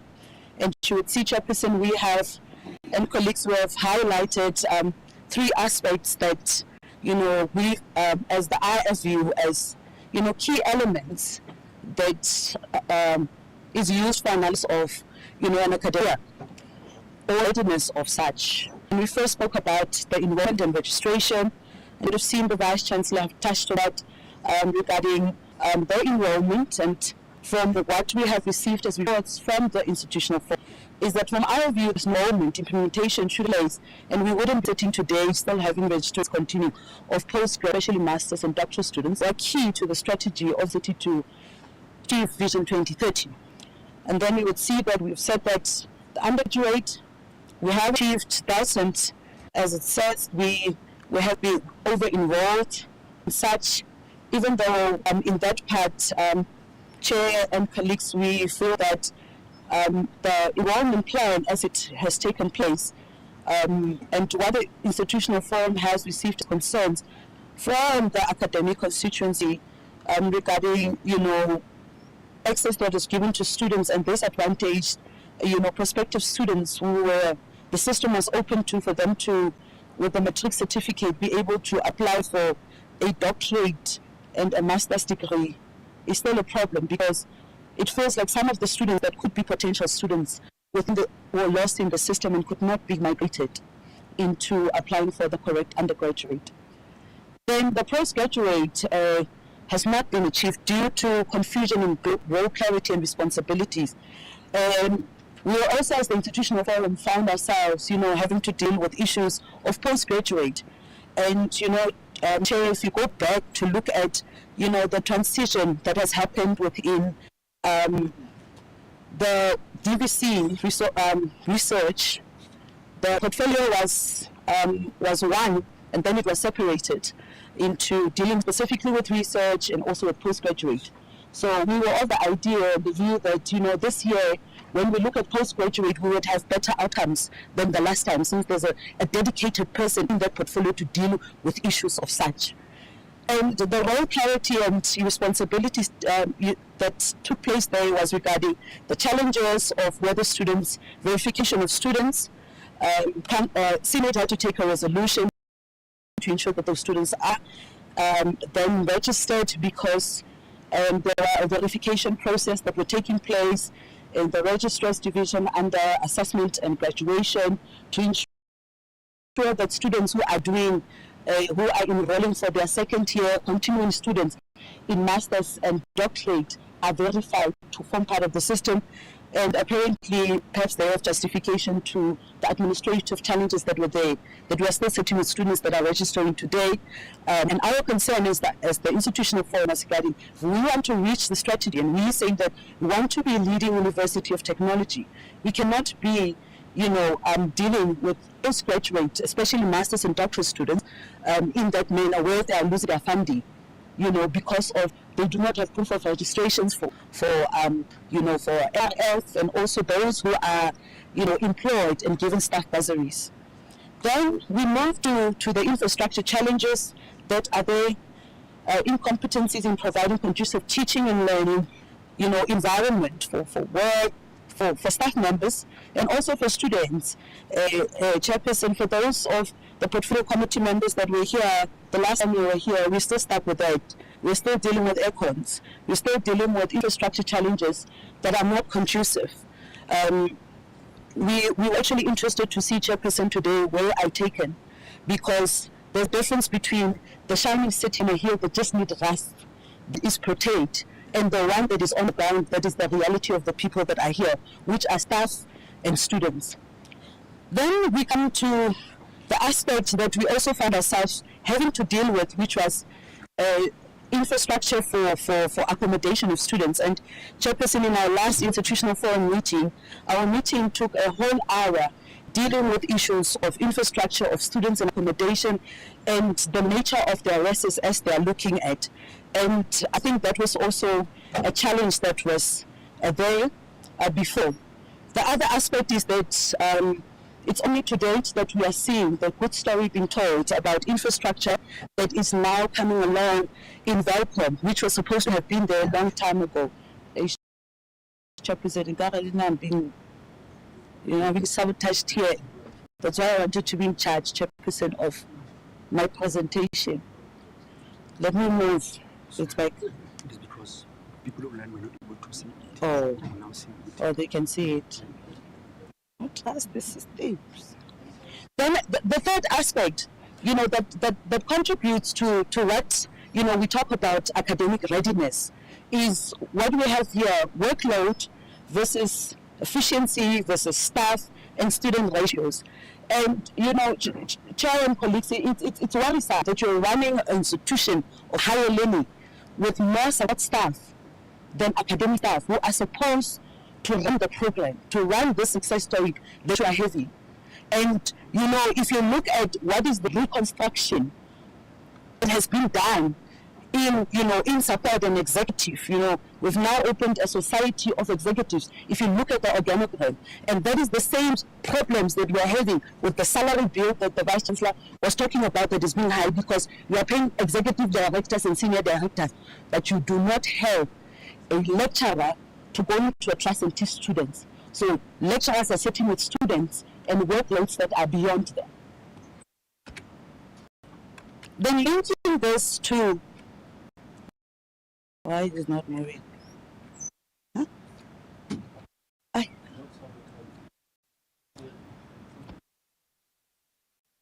Let me see.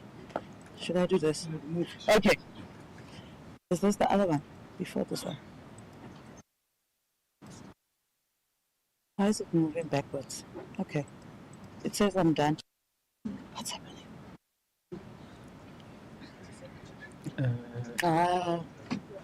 Sabotage. They said they're fixing it, Chair.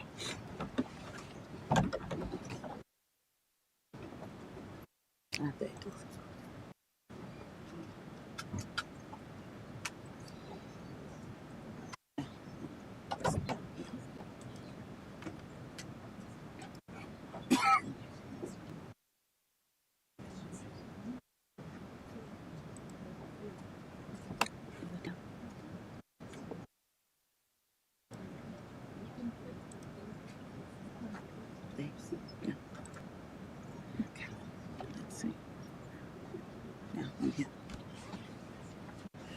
Then, Chairperson, it was important for us as the institutional forum to then, for today's presentation, link, what has happened since the last time.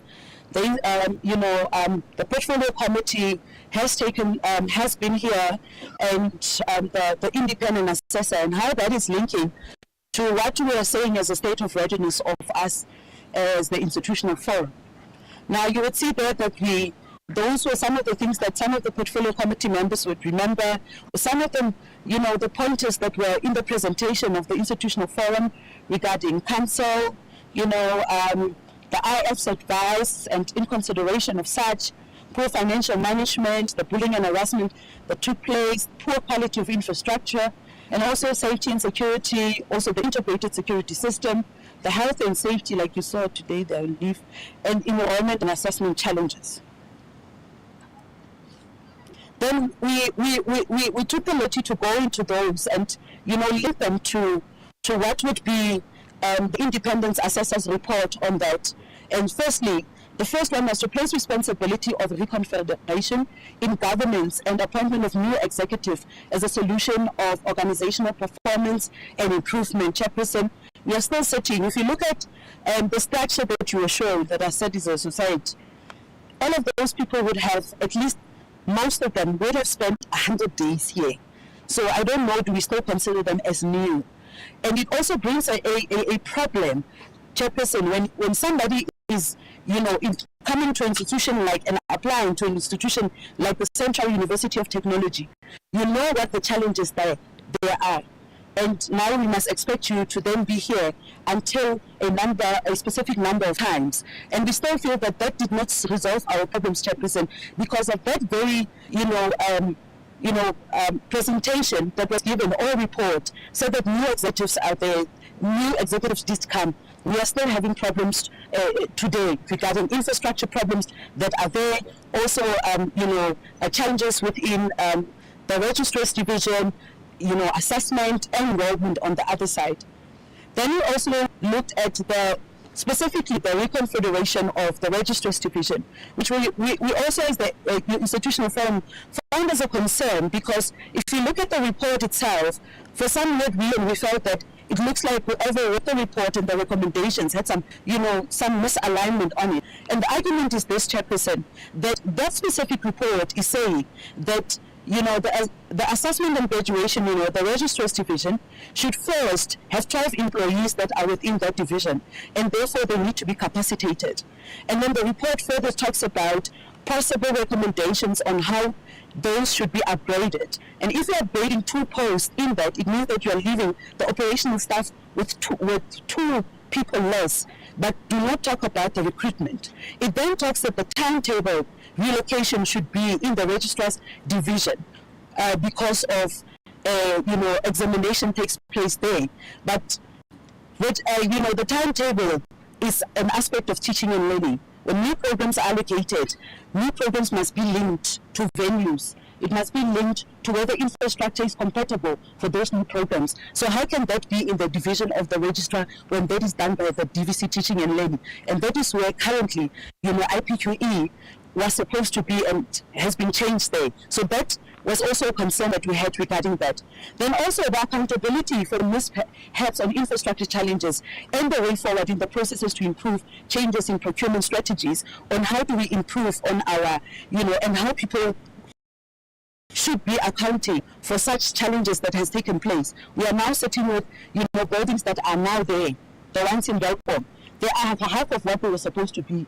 We are having an education building that cannot even, give access to all of the education students that are there because of the building is no longer what it was supposed to be due to delays that was done in the building when the funding was given. And also strategies on financial sustainability and proper management, because you cannot say that you want to proper manage your finances and then you go and upgrade positions. It doesn't make sense. Then the independent assessor's report also, we found that there are also key areas in its recommendations on accountability, which was the important part. Or, it states about a procurement deviation register that should be, deviation is not a standard, it's not a norm. Why should there even be a register for you to deviate? Which was I'm saying, that instead of following proper procurement processes, all the time submissions were made for deviation. Now we are saying that we are making it a norm that people should not follow procurement processes, but instead go and open a deviation register where they can, register all of their deviations, which is not the standard. Then I've done that in red. I hope it does not hurt people's eyes. But those were the key elements that we're expecting also to be in there, that would have not gotten us in this position that we are now as an institution. Because what we are presenting as the institutional form now is redundant, because we are talking about things that we said to the portfolio committee, that we submitted to the independent assessor. Now we are back here to the portfolio committee again. We are talking about the same issues that were there, which is accountabilities, like I said, on the mishaps that happened. No, inclusion of infrastructure and what happened to infrastructure. And why, if we are in university, we don't have a strategy on how do we improve our, our infrastructure to fit the needs of the stakeholders, and strategies on financial sustainability and proper management. We had, you heard about QTIS, and QTIS was there running for the longest time. Even after the independent assessor's report, it was there that the institutional firm found it in a bargaining, of the union to say that that is part of their bargaining, that should be closed. And that should be one of the areas that should have been looked at, because of the salary bill of the people of QTIS that were not bringing business to the institution is what caused the institution not to have money for its salaries or to even improve on the ratios between, support and academic staff. And then the one that was also in there, the Toyota building, whether even if there's a business plan that was supposed to be submitted to them to justify why are you, procuring a building, and the building is sitting there even today like a ghost town, or a, what they call it, the white elephant. Then, this is the post-independent assessors, report that we have gotten, and the independent assessor gave us, as an institution, report on his report guidelines on recommendations. Now it's post-independent assessor. Management of funds, like I said, we still dealt with QTIS. The whole liquidation process just started, not so long ago. we're having an executive structure that, by the way, for an institution like CUT, with the population that it has, is too big for you to have executives that are 10, for you to have directors, senior directors, executive directors, but there's no people on the ground to do the job. Then perpetuation of increasing of support staff, as you have heard, that is happening. And also the infrastructure deterioration is where we were before, Chairperson, where we are now, is that some of the buildings that are within this institution is a risk for people to be in them when it's raining. People do not go. They do not go to work because of some of the infrastructure is wrong. Then, yes, Chair. And then governance and lack of urgency on issues that might impede on the strategy of the university and the risk.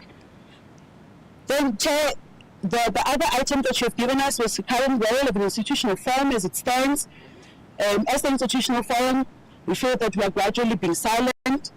There's lack of role clarity, and that is with the exclusion in the recruitment of senior management positions, especially those of academia, and also the new process of the recruitment manual that comes to us as members of executive being anonymous, and after that it goes straight to council, but our institutional forum is expected to give a recommendation or advise council on that.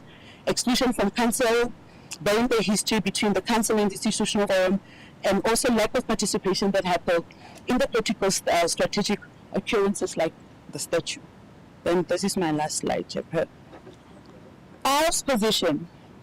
The IF is still of the position, Chairperson and colleagues, that the minister should appoint an administrator to do much needed deep cleaning to the institution, as it was proposed in the independence assessor's report under his consolidated recommendation. That was the first one, where he said that it is needed that the institution, the independent assessor assists the Vice Chancellor in ensuring that all of the remaining positions that are in there is there.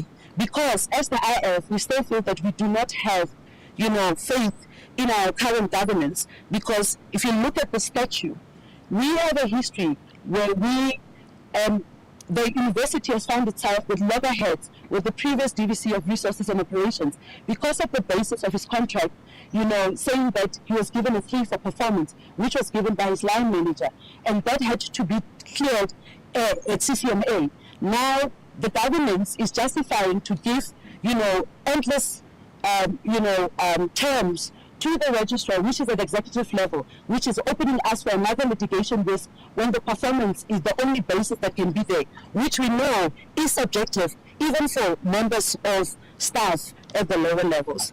And that is the end. Thank you, Chairperson and colleagues.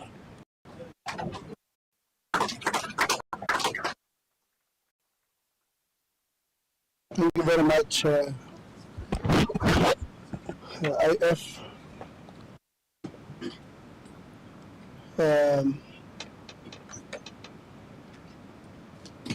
We don't want to stop you, colleagues, when we are doing presentations. And we understand that sometimes you are frustrated. But the role of IF is to advise council, and I know on slide 7 you said council is refusing to take advice from IF. There are certain things that IF says they don't agree with from the independent assessor's report. There are certain things that IF says they strongly agree with on the independent assessor.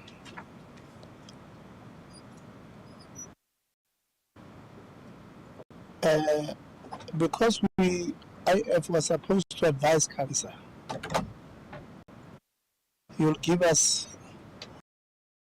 maybe the advice that you are giving to council in writing, and say we would advise them on 1, 2, 3, 4, 5. Because there are serious allegations. The last part that you said, I actually made an example about it, Chairperson of Council, yesterday, about your new institutional statute was just gazetted.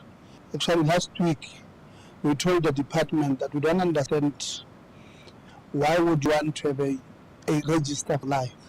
We made that undertaking because we saw it in, I think it was in February, that you are saying on the statute that you are saying the the register can be a register for life until they retire. Sometimes maybe you want to behave like those ones of Limpopo. You even forget your own retirement age. Move it from 65 to 90. So we're going to have a long discussion. I know members also have strong views on that part. Labour, you can just load the presentation of Labour. Who's coming? Chairperson.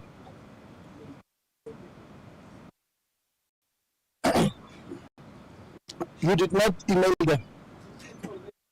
Yeah, just come and present. They will load it at the back.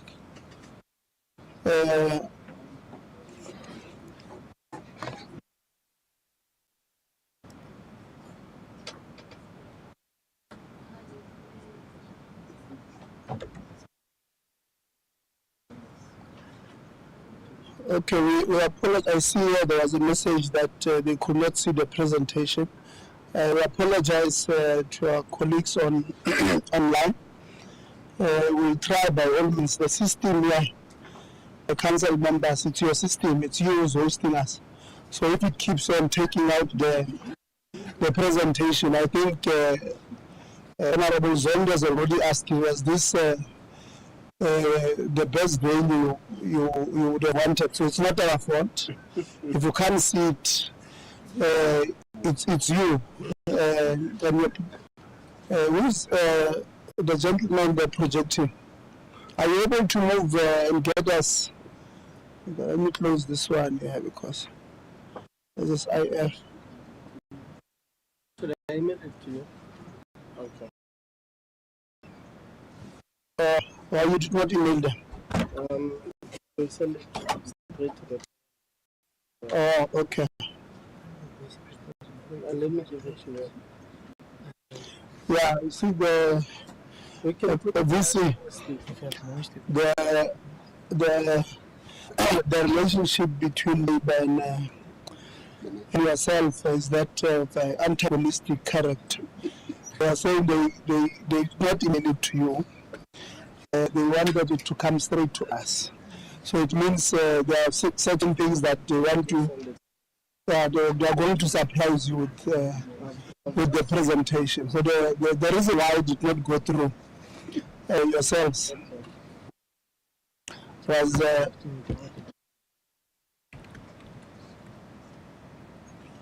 to, they did not want, I know students who did not get your presentation. Okay. Huh? Yeah. Now we don't have it. We will allow you to present. You have not given it to us. Yeah, I know you have not given it to management, or you did not do it together with management. I wanted to check if.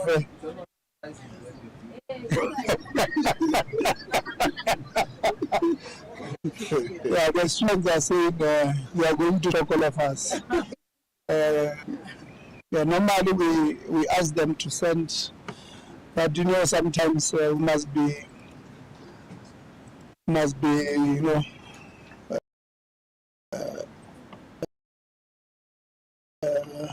try and understand that students maybe they also did not trust us.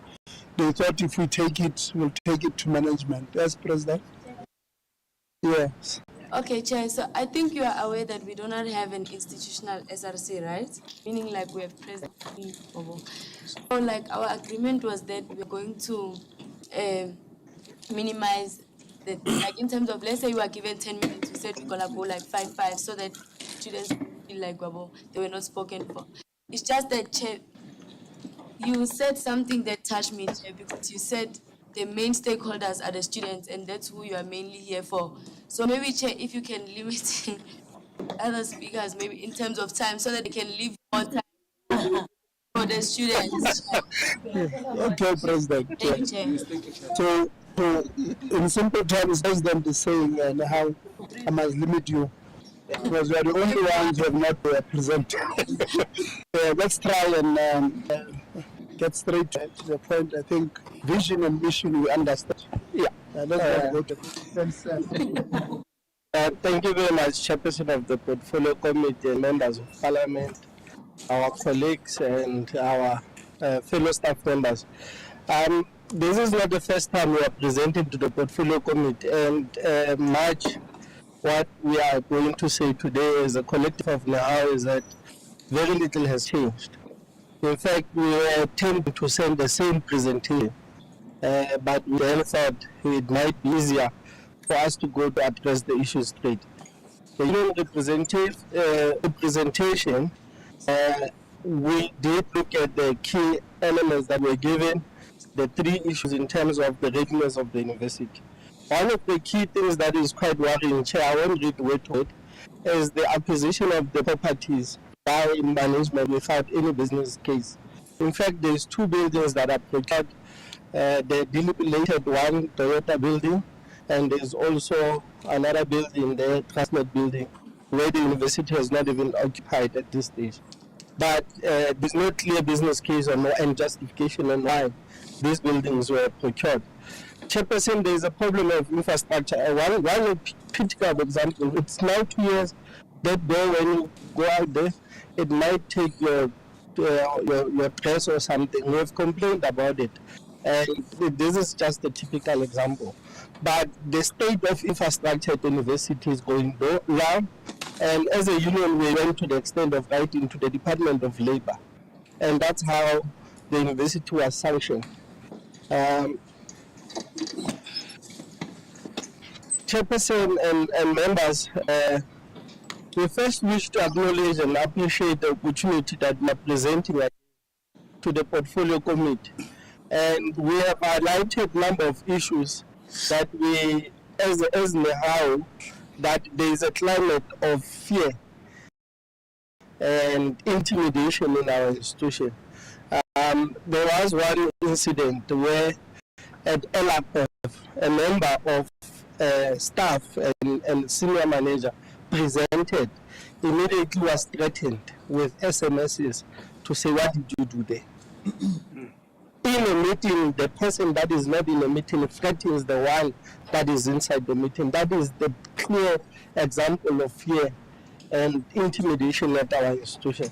The lack of accountability and inconsistency in application of consequence management. The consequence management at this institution is selective. It looks only to those that are at the level of power, and those that are at the lower level, they are being dismissed and advised to resign. Chairperson, I can tell you one of the typical examples is that a very senior member of staff, where union was asking a question whether this person, the previous VC, resigned or did go on pension. The council at the time and management did the warning, but members of staff, ordinary members of staff, one typical example, an ordinary member of staff was fired for 150. 3 CU teachers that were found in his premises on asset register, each chair counting 50 rand, and that person was dismissed. That is how typical members of the lowest level of staff can be victimized, and the installation of intimidation and lack of fear, and the protection of those that are at power. Another chairperson is the collapse of the registrars division. The union has written to the registrar's office to management indicating the number of issues among registrars division and the collapse of systems, and particularly in areas of administration and also on registration of our students. Among other things, Chair, the recommendation was submitted during the previous Portfolio Committee oversight that the minister must intervene and appoint independent assessor, and we appreciate. But further, the union felt that the council should be disbanded and the institution should start over by the appointment of an administrator. While the report recommended to the council be disbanded, the administrator be appointed. Let me not repeat, Chair. Another issue, Chair, on the state of readiness is that the union is a firm view that we are at the state of paralysis. In fact, Chair, the system failures and the continuous collapse of the registrar's division, it's quite signaling, and where as members of IFL highlighted that we have challenges in terms of the registration of masters and PhD students. Chair, I won't go much on these issues in consideration of time. However, Chair, in the previous assessor's report, and one of the key things that we acknowledge is that there has to be initiatives to correct the registrar's office to be more functional, not by promoting individuals that are decision making, but to empower it with staff and making sure that it becomes functional. Another issue, Chair, we made a submission to the independent assessor about the systematic failure in the same division, yet litigation cases of students have arisen. Chair, we are of the view that our legal office is a conveyor belt where the cases come and they are sent to external people, because it is quite clear that in that division with the senior managers that we're still spending over 5 million on litigations. The lack of functional systems is leading to financial loss and the reputational damage due to the litigations and the winning court cases that are at a punitive cost against the university. This Chair, we have submitted a portfolio in a zip folder so that we can substantiate our view as NEHAL and also to submit our evidence as attached in the evidence folder. The delay in renewing of management implementation collective bargaining resolutions. Chair, our management is bold that they can sign an agreement and go back and rescind that decision where they can put a moratorium. However, Chair, as a union, we did highlight these issues and we did manage to see that the plight of our members is always protected at all times. The non-implementation of a workload model that was approved by Council as part of the recognition and the negotiations of the JBF, that the management can sign, Council can approve, and the pilot can be made, but there is no result of a pilot. Even at this stage, we can't say what did the pilot take us to.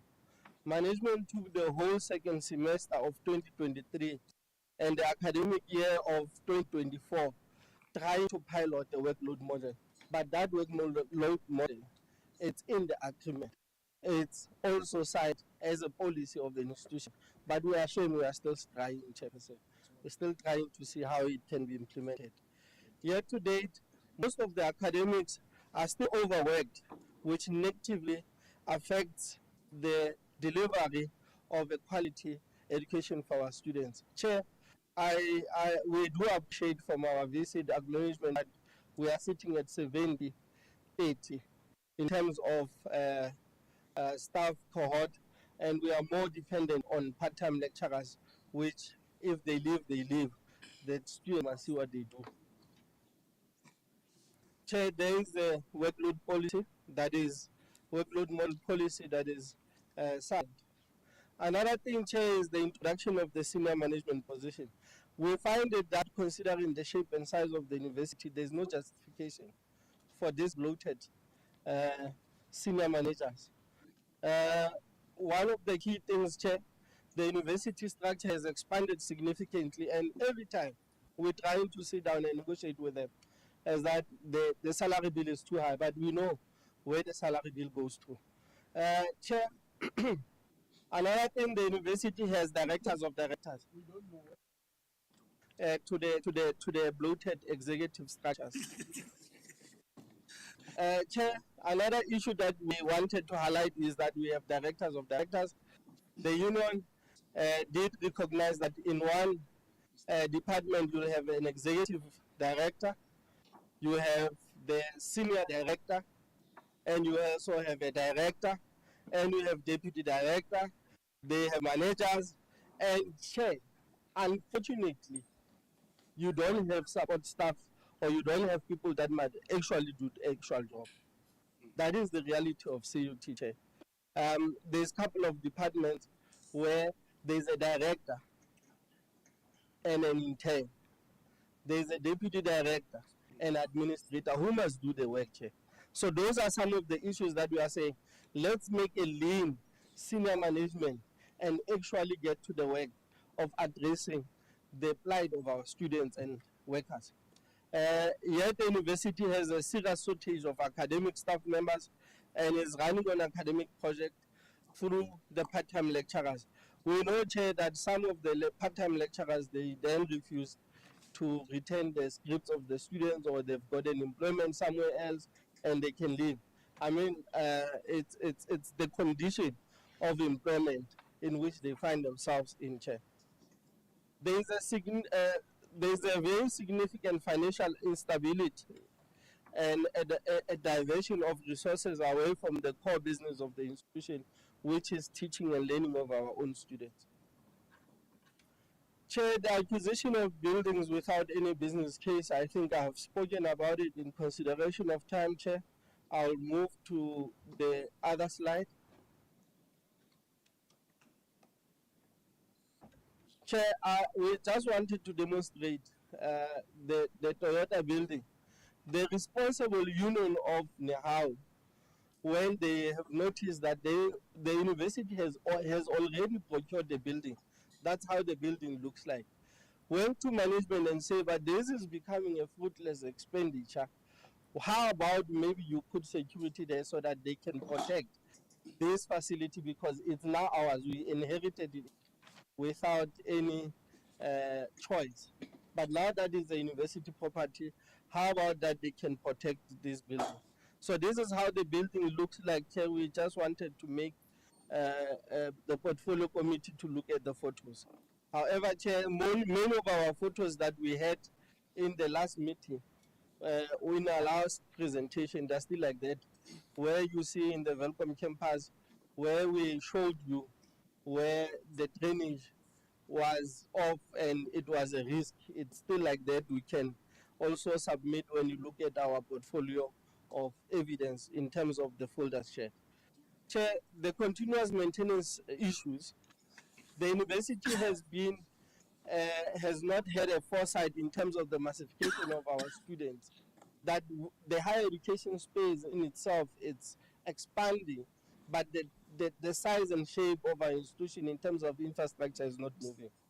And this talks to the buildings that we have spoken about, that instead of buying those buildings where they are just empty shells, we could have invested that money somewhere where our students could pass. Chair, when you go to Welcome campus, some students stand outside the door while there's a lecture in front. And we're expecting to engage on these issues with the DVC and management that is responsible in the plight of students. The building at the Welcome campus have been raining, have a raining coming through during the raining season, and this number of issues, they pose a challenge in terms of occupational health and safety of our staff and students. After students strike, Chair, our members of staff must go and clean. And one of the key issues that are quite serious in terms of the standard of health is that the dustbin, once it has been there for a number of days, when the students, they are exercising their rights, they lighter it around the campus. Members of staff must go and clean up all those things that they have rotten, which poses quite a significant risk. The student residences have some they have been having problems. In fact, Chair, we didn't just want to share some photos, but there is literally photos where there was a human wastage running around the hostel where we could share. But that is the state of our university residences, and that has to be cleaned by members of staff. One of the worrying issues, Chair, is that the university and NSFAS is expecting that the external landlord must make sure that they have a proper facilities. But ours, shame, even Vacom campus doesn't have Wi-Fi, but we're expecting others to have Wi-Fi. For material security, for our guard rooms. Chair, when it's raining, you have a guard room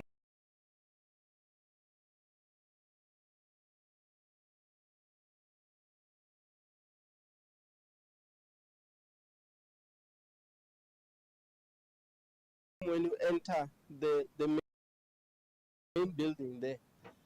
That poor security officer must sit there.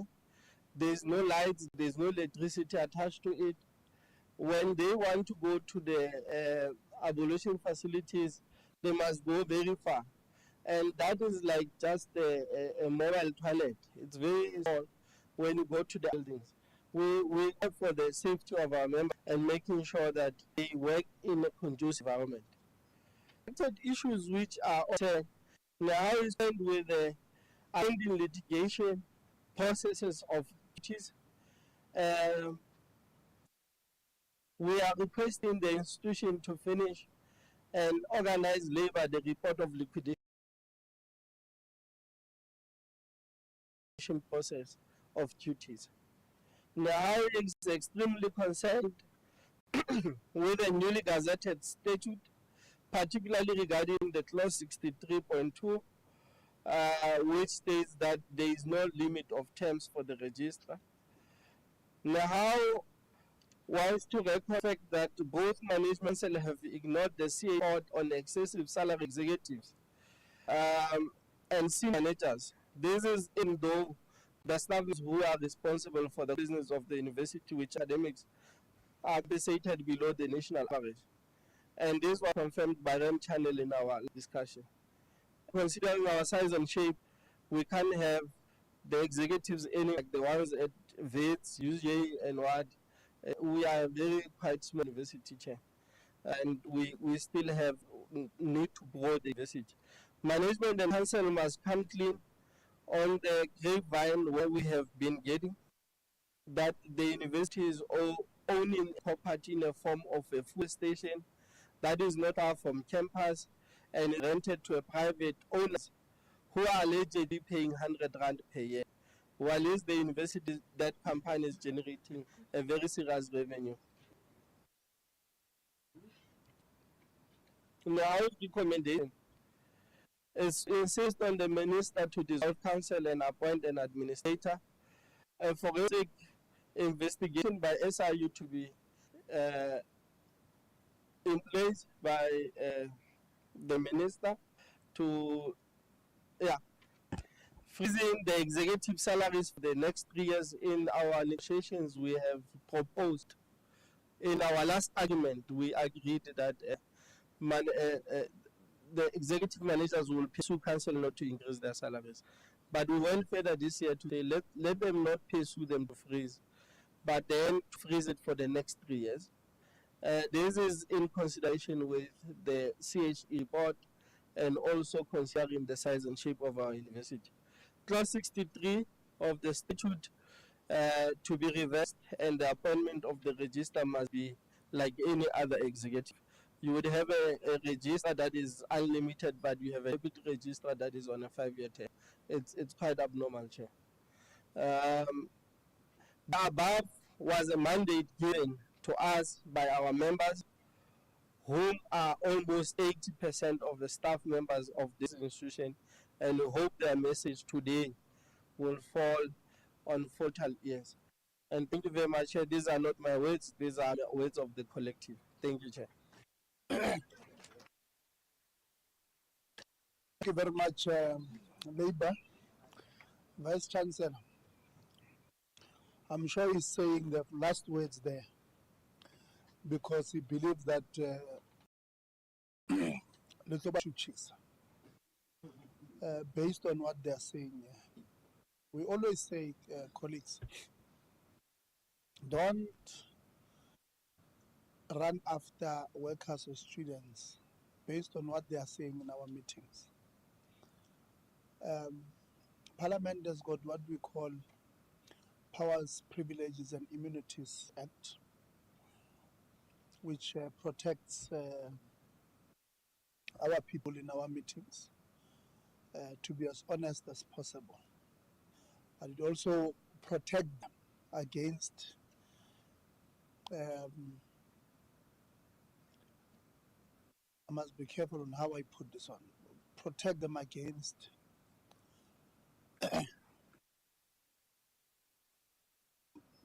bullies. The people who use university resources in the sector to attack workers, students. There's one university last year, 2023, they used about 14.7 million in legal fees, pursuing students, workers, and some small cases of these ones of business suppliers. But majority of their cases were against 14.7 million. I don't know how many degrees or certificates would have given out to students if we had taken 14.7 million and paid yourselves on student debt and released degrees. And when you ask them, they say, no, but that's significantly nothing compared to the budget of the university, which is about 2 billion. What is 14.7 million? That's what they say. So please see.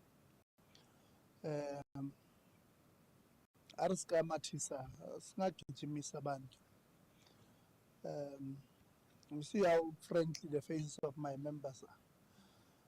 Very nice people, but if they believe that, if they get a sense that we've got bullies in the duty bound to protect the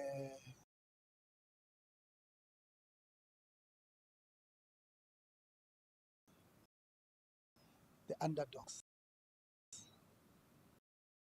because those are their people. Who is that in Velco? Yeah, if I can.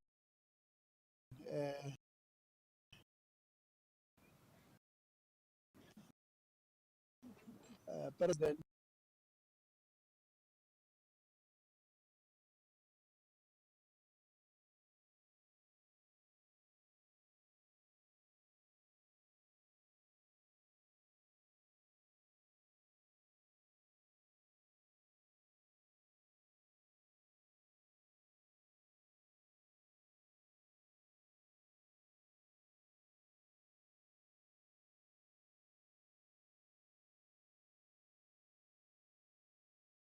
Send it. Yes, okay.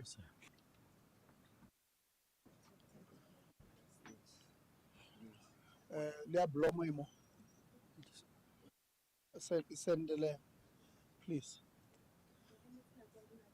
Yes.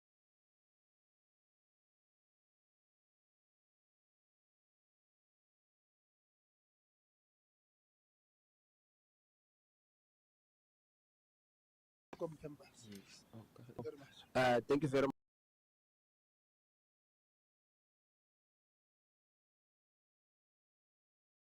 As of current, I have a bit of flu, chair, so my voice might not be fully audible.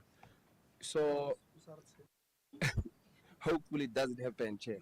So I couldn't manage to fix anything within this one presentation. So I decided to say I'll have any other business noted on the book as to how we normally address things.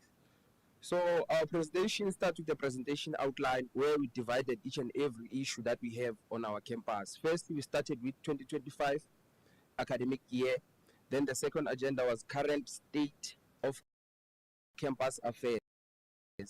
Then the third one was decentralization of power. Then the fourth one is funding. Then the fifth one is closure. But within funding and closure, there will be more that will be added there. And also, I would like to simply pass the mere fact that I feel very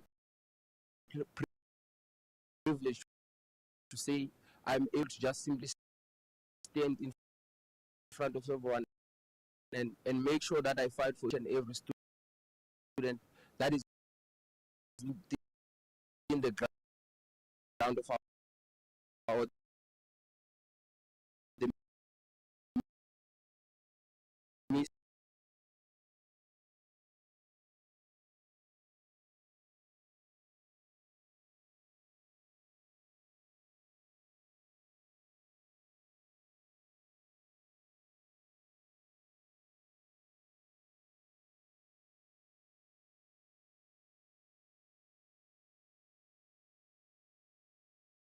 student registered in 2024. This is the first issue. As of currently, we also have 100 students that we pleaded with the registrar's office to say, may we find mitigation for those students to be registered, to which chairperson, up to this day, we didn't actually find means or ways to work with the registrar's office.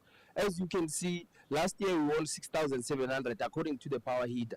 But in Velcom this year, we are 5,560 registered students, to which when the registration process went on, we glad to say in Velcom campus we are actually under registered, but there was no assistance or any mitigation to what solving that issue. And the second line is a lot of admitted students were faced with the matter of quota full when they tried to register. The issue we faced, chairperson, was that a lot of our students were accepted, and when they came to register, the system would tell them to say the quota is full. That meant if a student traveled from Limpopo to Velcom, spend money, spend everything, and come to Velcom, he would have to go back home with empty-handed because the institution tells them straight in the face to say actually the course is full and there's nothing that they can actually do. Failure of the finance clearance system during the registrations. CUT ITS enabler is not user-friendly. Some of the admitted students were not aware of what to do. The system says and finances, to which the SRC raised multiple times to even the executive, whereby students decided to take it to wherever they took it. We kept on raising it to say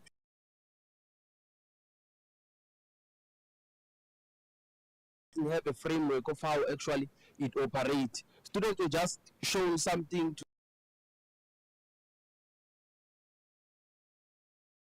of how exactly registration fees operate. Thematic issues that require advancement in technology to make it easy for the friendly to students like who are possibly disabled and all that, and who lack processes, chairperson. Okay, I don't know how.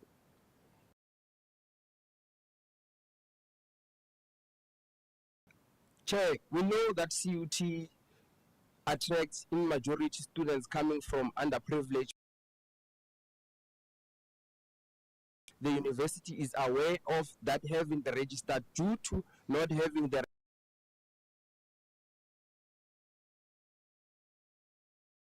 as part of solutions. We requested the university to use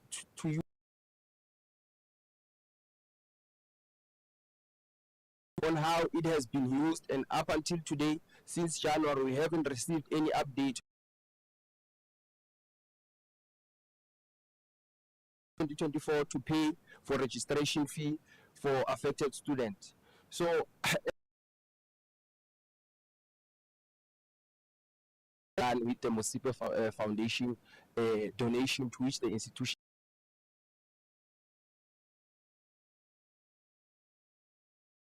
signed for. We have requested it on multiple meetings, including the SAC, the SFC,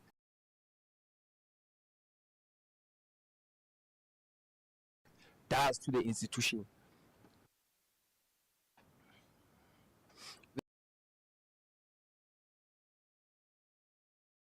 This is the current state of our campus affairs. What we did here, we combined all the infrastructure is like. So as I peruse, Chairperson, there will be a show of pictures. Lack of sporting court, we only have football, netball, basketball, volleyball, tennis, and cricket. And more attention is put on advancing Bloemfontein sport while neglecting Welcome campus. That one I would like to simply rubber stamp with the conditions of how our sporting ground are as of currently, Chairperson. Because even the sporting courts that are there, the quality of their facility or the infrastructure is truly disheartening to say this is an institution of higher learning. So firstly, the current state of Welcome campus is the cricket field. So as a Welcome campus as a whole, this is the current cricket field that we have to say our players or our students should train in each and every day and face other institutions in terms of competitiveness. So as I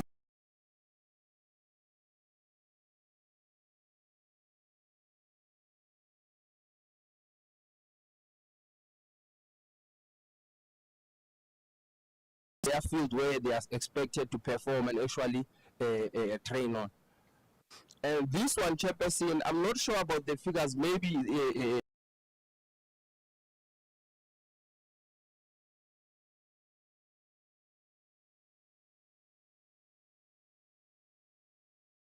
management or maintenance. When we asked to say, because we were told there was a tender awarded, up to this day, that tender that was awarded hasn't started, that company hasn't started to actually fix our field. So our students basically in Welcome campus are currently not participating in sport. In the field of soccer, they have to go to other places which are not safe because we are in the locations. Then, Chairperson, this is just the current state of our buildings and our campus at large to say psychologically, if we are expected to perform, surely the institution must provide the conducive place for teaching and learning.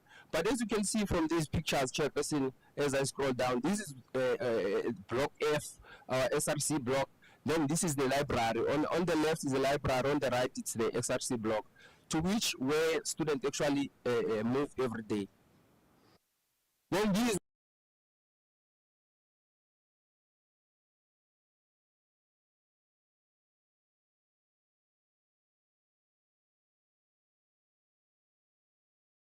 and all kind of diseases in our campus.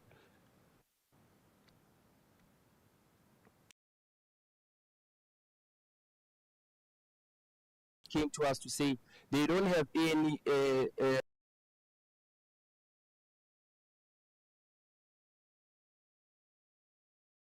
in our campus. Then there's never been any actual explanation to say why were they removed. And up to these days, there's no report that says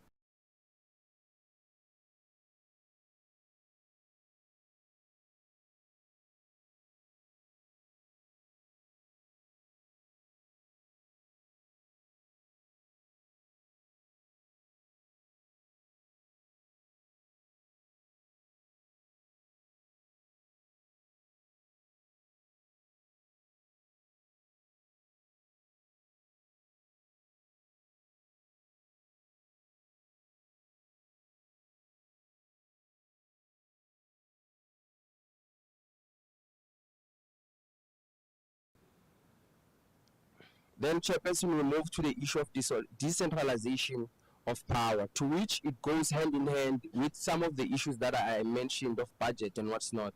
So I would not rate the first one because I believe the VC and IF has touched on it a lot. But at the height of the match in 2004 between the Technical Free State CUT Blom and Vista University CUT Welcome, all the authority moved to a campus that is within a historical racial seat.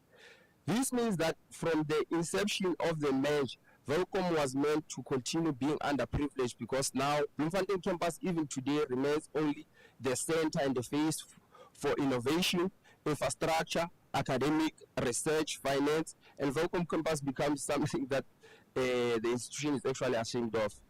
The only thing that we share with Bloemfontein campus is the logo and the fees. We actually are having a plea to say, can we have more officials that actually are within the parameter of making decisions, also be positioned in Welcome more and more, because you find that at times, like the example I actually noted here, that at campus level, we experience all high level of incompetence. For example, during the special exams to obtain your qualification, the students who were supposed to write PTY 31ES, IER 41ES, and other modules in January were told that they will write them in May without any reason, and the affected students never graduated. Even today, there is still no clear response from the exam department. The issue we have from our exam department is that every time when we are to communicate with exam department, we have to write emails to Bloemfontein, to which some of those people actually go in very lengthy meetings each and every day. So if you write an email today, you might find a chance that it may answer you next week or maybe after 2 days, after a day. Some of the issues you find that maybe they were supposed to be closing a registration day, you wouldn't be responded because now you can, as an SRC member, walk with the students to the relevant office. What you should do is to write an email to say, can these students be assisted? So what we are pleading as Welcome campus is to say, can we have more decision makers in issues that are affecting students, specifically on registration? It can't be that I have to always type an email in Bloemfontein, and when I try to call people this side, they'll tell me that no, that particular office is currently in a meeting, is currently in a what. It actually disadvantages us as students of Welcome campus. Then Welcome is surrounded by mines, hospitals, clinics, land, but the mines, engineering, health and environment science, agriculture science courses, and it's also a university of technology that is not advanced in terms of offering from the faculty of FEBIT. What does this mean? This simply means that we keep on creating graduates that are actually unemployable within the parameters of Welcome. So we pleaded with the management to say, can there at least be added courses that relate to the surroundings of Welcome campus, to which there are mines where our students can actually work. I've touched this issue before when the Deputy Minister of Higher Education and Training was in Welcome, that can we create relations with other countries to say we have actually recruitment agencies that work hand in hand with CUT, so that when our graduates graduate, they can have a better chance of being employed if we can create relations with overseas countries. Let me continue. Then the last one, Chairperson, before I go to the noted agenda. Yes, Chairperson. Okay. Then the centralization of NSFAS offices for issues to be resolved urgently. We were pleading to say, can we at least have 2 officials per province from NSFAS that are actually able to take decisions or resolutions, because now you find that the majority of our students have issues that can be easily solvable, but because we don't have people at a closer proximity, such issues actually take more time. Issues like appeals, issues like outstanding fees, all kind of issues related to NSFAS. Then as of currently, we have Funza Lushaga bursary issues that some students haven't got their outstanding fees from 2024 and some from 2025. And another thing, there is a need for increased intake of SETA bursaries so that we can curb issues related to unfunded marginalized students studying and writing exams, ending up not performing well academically.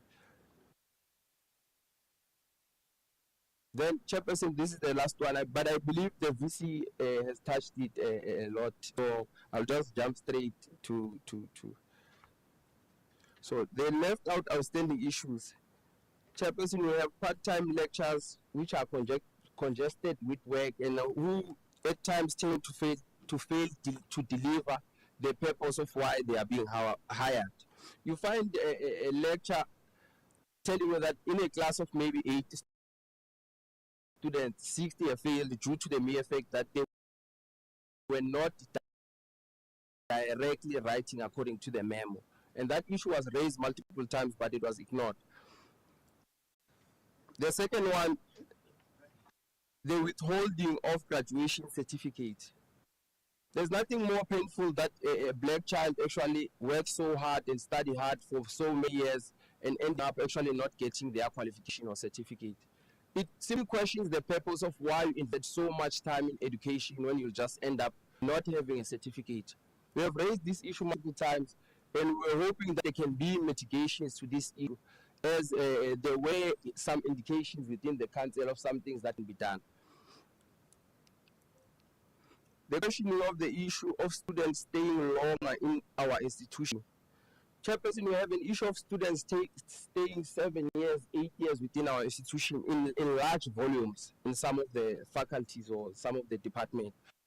It's simply question what is happening within the institution that actually hold our students for such a lengthy period of times. And also when students stay for that long, subsequently they tend to be subjected to being unfunded during those periods. So that is where the institution ends up actually having students that are not performing for a very long time, because as soon as they lose funding, they'll perform even much more poorer and will have more and more academic exclusions. Then, Chairperson, is a poor indication of students who are at the risk of being academically excluded. We have an issue of an institution telling us that they have measures to ensure that students are aware that they will be excluded. But when we peruse to some of the students, they can't even see where those indications will pop up. And time in, time out, they indicate those things. So it simply shows that the strategies that the institution have is not conducive in assisting the students, knowing that actually they are at the risk of being excluded. Then we have an issue, Chairperson, with the office of the CFO, to which up to this day, the new residence in Welcome campus doesn't have a budget. And we've been indicating and raising that issue since January, that new building doesn't have a budget. Even the hiring of the new employees that were not available for the past 2 months, we are not even sure that maybe those such funds have been allocated, because in terms of the HCs that are operating there, they can't do any programs because that building doesn't have any budget. And we have an issue within the same office that students were promised merit bursaries when they perform, but up to this day, we haven't had even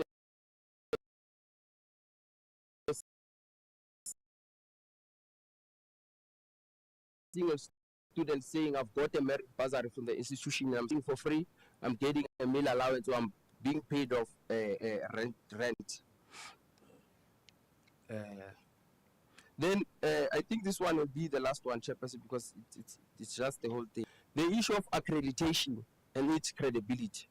Chairperson, in Welcome campus, we have an accommodation that houses students and workers within the same accommodation. Then we were told to say that accommodation was accredited by NPS. So we then questioned to say, but where is the credibility of NPS if they will allow our students with people who are working as securities in companies like Facebook? It poses the risk of our young sisters who stay in those accommodations. It opens an avenue for exposure in twilight activities, the usage of drugs. And we have raised this issue so many times, such that up to this day, that issue hasn't sorted out. Another landlord came last week in Welcome campus and wanted to crash the graduation. He wanted to actually collapse the graduation on the basis that he was saying that the institution hasn't paid him any money. He demanded his money to a point whereby he went inside. Such an issue, when we check that landlord owned a commune where he said students would stay. But now when you check on the scene, the landlord took students to another building, which is completely, according to our analysis, that is complete corruption. If you show us this thing, stick to this thing. You mustn't come back tomorrow now you are putting us in sheds somewhere in Alexandra. If you promise us paradise, offer us paradise. But what we saw in Velcom was a landlord that's simply providing some things we don't know, Chairperson. Then again, just to simply amplify on the issue of relation with foreign countries, we plead with the institution that may we have relation with other countries in terms of employment, so that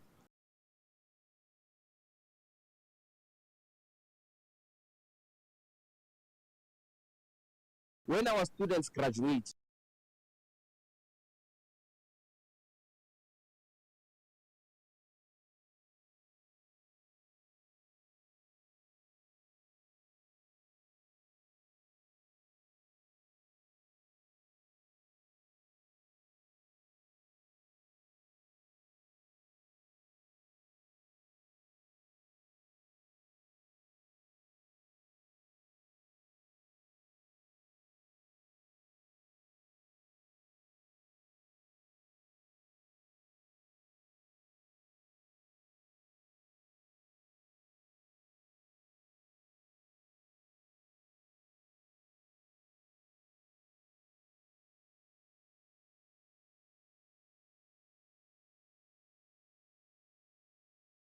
But thank you very much. And NSFAS is here, they will respond to some of the issues, including the cap and all of those things. President of Blom. Okay. You did not email, ne?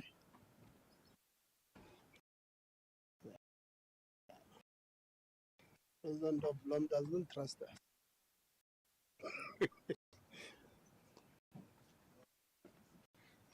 You have it? Yes, okay. Thank you so much. Okay.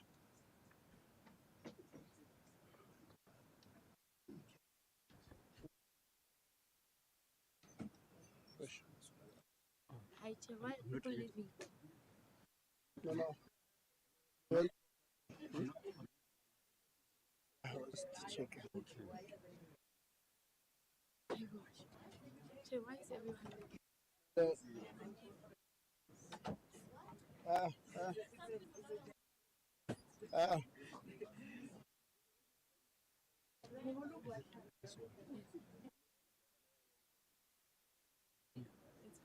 Vice Chancellor, where are you going?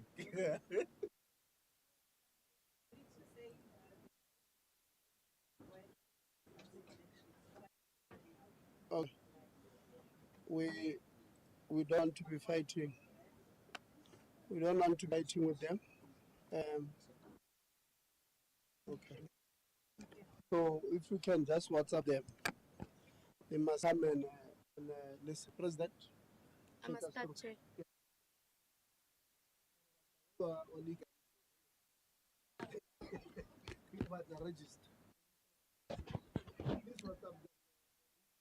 Now I can send a presentation. Thank you for recognizing that I'm James.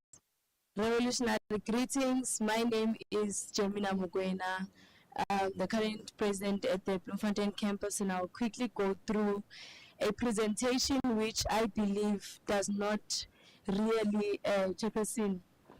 And I'm saying this mainly because of the experience. I'm serving in my second term. I was uncontested, by the way. Yes. So I'm serving in my second term, and then I'm president now. So, Chairperson, I appreciate this opportunity to come and present to the portfolio committee and the people that are watching us live at home there.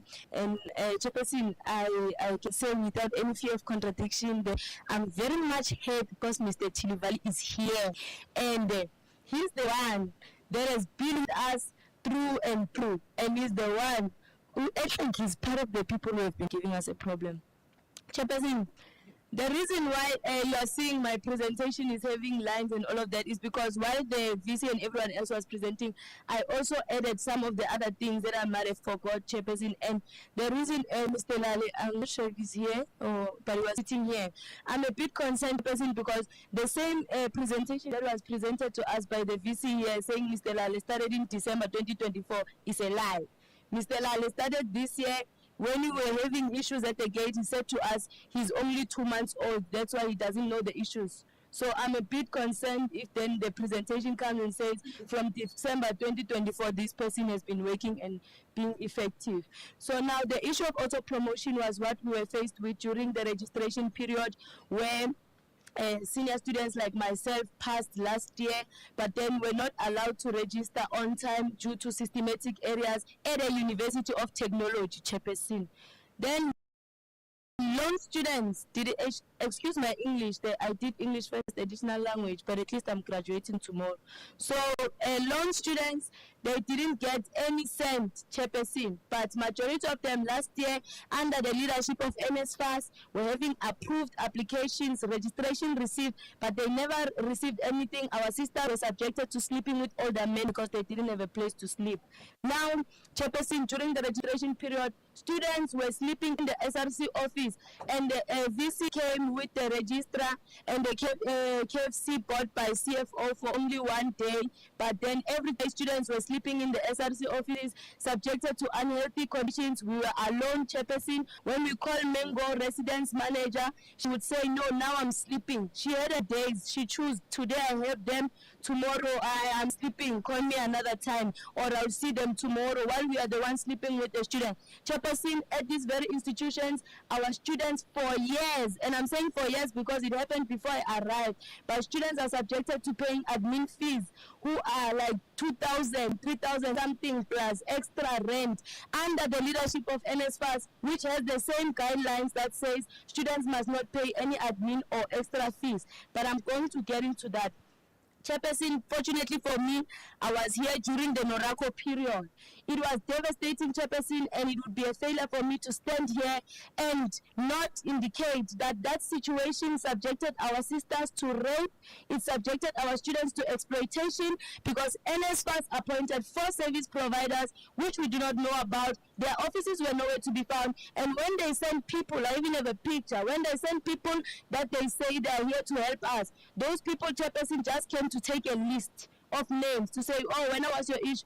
Oh, you received R8.50. There are students who received R8.50 instead of the initial amount.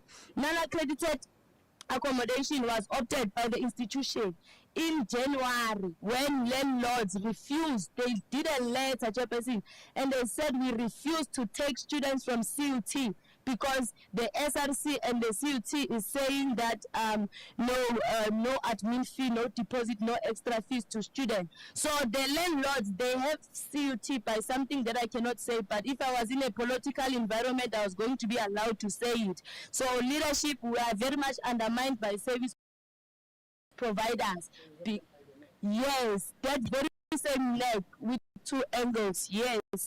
So leadership, there are students who are struggling with outstanding fees, and nothing is being done on their behalf. It seems as if the institution is only concerned with making a profit. And the reason why I'm saying this is because CUT normally says 1 university, 2 campuses. But last week, in a report, we were told that Welcome Students Nutrition Program, which was, by the way, introduced by us during our first term, will start in Welcome while the students in Bloemfontein starve, because the institution has chose to give Hotel School a cafeteria, which we're using to cook for those students. Now we are left stranded and we don't know what our students are going to eat, and they haven't ate from the beginning of the semester, by the way.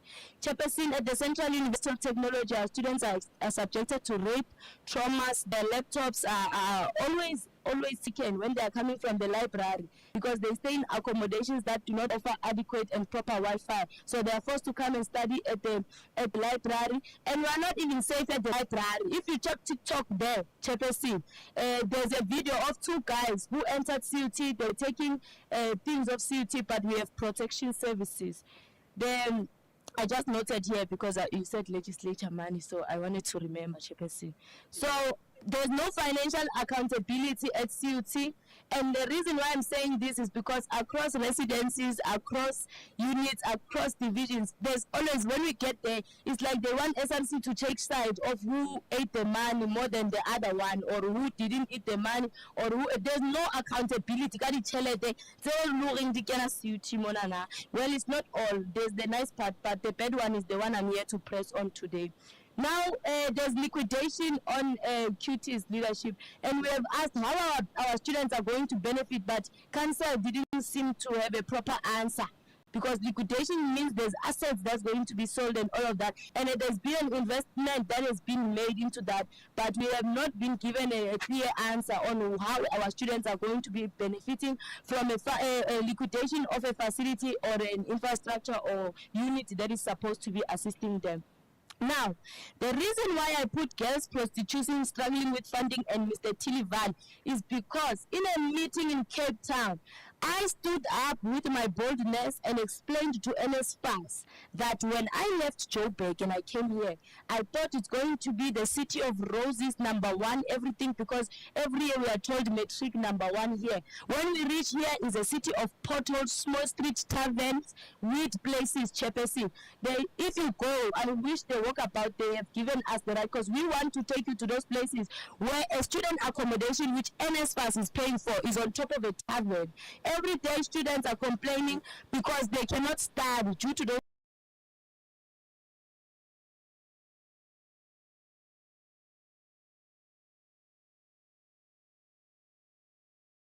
talents.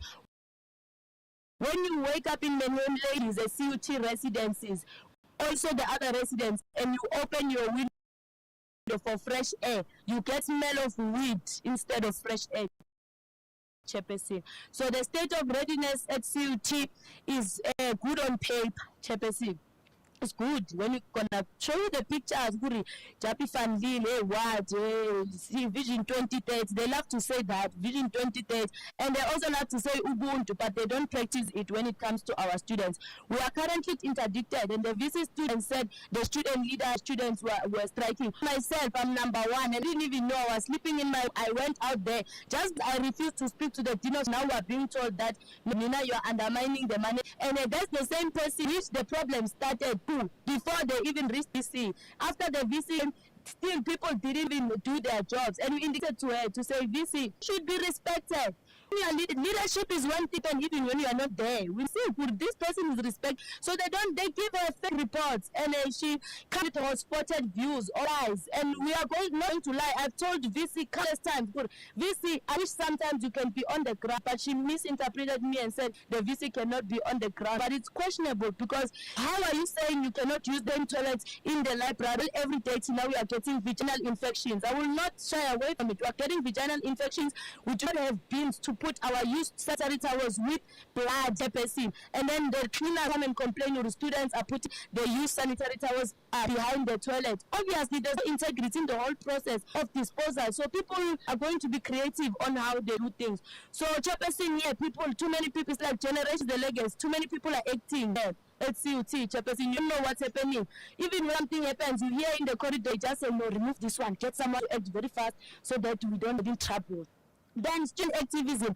Student activism, I'm putting it here because they are killing it at CUT. It's like they have PhDs of divide and conquer, Chairperson. Student organizations struggle with venues, they struggle with their budget. There's no accountability. If you can stand here and say, give me 5-year report of the student organization budget and how it has been detailed, how it's been utilized, then we'll realize that there's a lot going on there.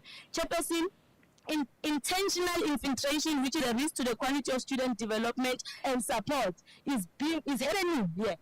You know, CUT, not everyone is bad, but there are those people, Chairperson, who some of them I don't even know their names, because they are so protected, Chairperson, but they are not doing the right thing. And it's like they are giving students the perspective where we just care for you to register so that we can, in our financial books, then we can have something. So the SSC is spending the second, if not the third term, because I'm saying the second because I was there from 2023, without a student development office. And a student development officer is our direct view before we reach the residence manager, not the resident, sorry, what is this? student governance and student governance manager. So now we do not have an SDO. There was a post taken out there to say there's going to be an SDO. Chigi. We don't know what's happening. When we ask, we are being taken to corners. But every time we are being told, don't worry, we are here to support you. Chairperson, and I stand here budgetless, by the way. I've been asking for my budget, and it seems like that budget maybe belongs to someone else because we do not have the correct figure. When you ask for budget, they give us statement we don't understand. Or no, you are running on zero because the previous SRC from 2021, and the PC is aware, by the way. We told her, she said they must look into it. She loves to refer us to the same people who don't do the work. The tender systems and buildings. I mo ke abo di tender ba fana ka tsona hle chairperson. Uthi o batla o builder ya gona building. So ba mo fe tender ya gona ke ane ya wa mara incha. New Lochis building una di complaints mara incha. The building ba buile sekgowa sa di-PhD nna ke na le diploma chairperson mara ba buile the building di a etswa the facility di a etswa mara when you check the quality it's like ba batla o beya o kile bona the way government o etsa skontiri ka teng o petsa man ha o tlo fihla middle ha qeta o fita dikoloi tse 5 tse 6 skontiri se se senyehile. Max chairperson re na le mathata a maholo a di-Max CT chairperson where a lot of our students it's like the policy only benefits CUT.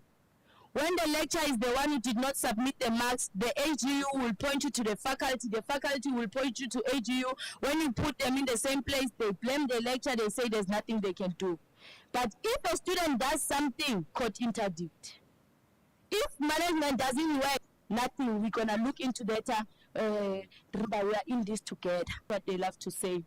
The elections of postgrad alluded on it, but it's very important because I postgrad, not because I'm a grad, but because that's where the risk put is. And they cannot have powerful and said, we are going to even be afraid to say 2030 by 2030. Late submissions of marks is what I've touched on, but the fundamental part is that students end up graduating because age is about the faculty, the relevant structure, Synex. When you take it up to council, they say take it to Synex again. Unfunded students, there is little assistance given to unfunded students. Like I indicated that now we have a nutrition program which they are delaying us from doing as well. Accommodations, our students always sleep in the library, they sleep with men, I don't know, whatever they do. Food, there's no food for them. Toiletries, we have even expanded ourselves to actually do a campaign where people come and donate sanitary towels, toilet papers, and all the different things so that when the student comes to the office with the issue, we also give hope by giving you about like Colgate or whatsoever, but we are running out, chairperson. So if you see CUT is delaying, chairperson, take out from your pocket also there and donate on behalf of CUT students. Our WIL students are struggling with accommodation, and the reason why I'm saying that is because you have students during WIL who leave maybe and go to Northern Cape and whatsoever, but they are struggling. You find that they are funded, but the institution will say, no, this accommodation is so far, we cannot use as fast to pay for that accommodation. But they are the same people who send the students to go to WIL. Our students in agriculture, they are paying the short course that they do, but they are paying for it. And I still don't understand why. Art students, even now when you work here, you cannot tell they are art students. You cannot tell there's arts, and our students feel left out. There's no form of what is the chairperson? Someone is looking at me in another way, but I will continue. Yeah, but I'll continue, it's fine. Yes. So chairperson students, they don't receive gear. Working with software, watchology students and the different like hospitality uniform. So it's like, oh, just paying the student live in J, just the student here in J. There's no level of equity. Brings the question of the equity part to say where is equal when it comes to uniform and when it comes to certain maybe equipments to study. There's no visibility and exposure. And international students, chairperson, the report will say that we have a decline in international students, but they do not indicate that most of the time their registration period does not accommodate the international students that they are seeking to attract. and mainly because of the permit visas and the whole process that they have to go through during or before registering. Oh, my disability students, Chairperson, you know, leadership, I added this because of you. I'm actually happy that you got to use this venue so that you can experience. I don't want you to feel leger. I want you to feel what our students are feeling. In fact, I wish they'd taken us to Attack Hall. That's where the real struggle is. But then this is luxury at CUT according to them. But before you leave, maybe we'll do a walkabout to the real areas where there are real problems, not the ones we are doing. Because fixing is not part of showing the good part, but it's the bad part that we need to fix. Students' environment, Chairperson, there's taverns, the Plekatamatekwane, like Zulu indicated, students stay with people who are working, and those places are not really, they are not beneficial for our students. And you find that those accommodations, they are accredited around the place. There are predators all over this environment where individuals are sleeping with our students, even without funding. Now, TikTok, there's a trend, Urakitivi, 35, one 17, what, but CUT, next, someone even, not even someone, the manager of governance and student life said to me, no, Jemina, when you get to portfolio committee, don't speak about the whole situation. I'm going to speak about it. I don't care, Mina. So there are predators, Chairperson, and every day we are victimized because we are told every time when I say, Mama, I'm TikTok, CUT is doing this, they say, Jemina, what about your job? Digital footprint. What are you going to do in future when you advocate for students like this? Think about yourself as well. That's the kind of grooming that we get at CUT. There's no academic support for us. No one asked me, Jemina, are you graduating tomorrow? No, they just said go to portfolio committee. The same way they normally say, go to meetings without even asking our schedule. None of them have our timetables to even know Jemina is going to class at this time and she's available at this time. Yet they always expect us to have 60%. So some of us were strong, we're going to have the 60%. But that's the same reason, Chairperson, why a lot of our students go down as student leaders. Then they just laugh and say, academic. Why they don't even give support to that. Academic exclusion, Chairperson, I can stand here without any fear of contradiction, and the registrar was here during my first term when we told them the institution is failing to follow its own policy with academic exclusion.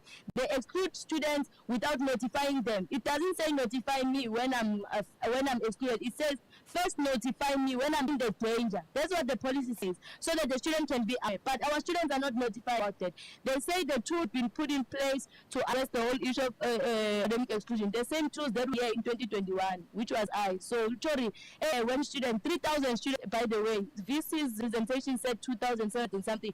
It's actually 3,007.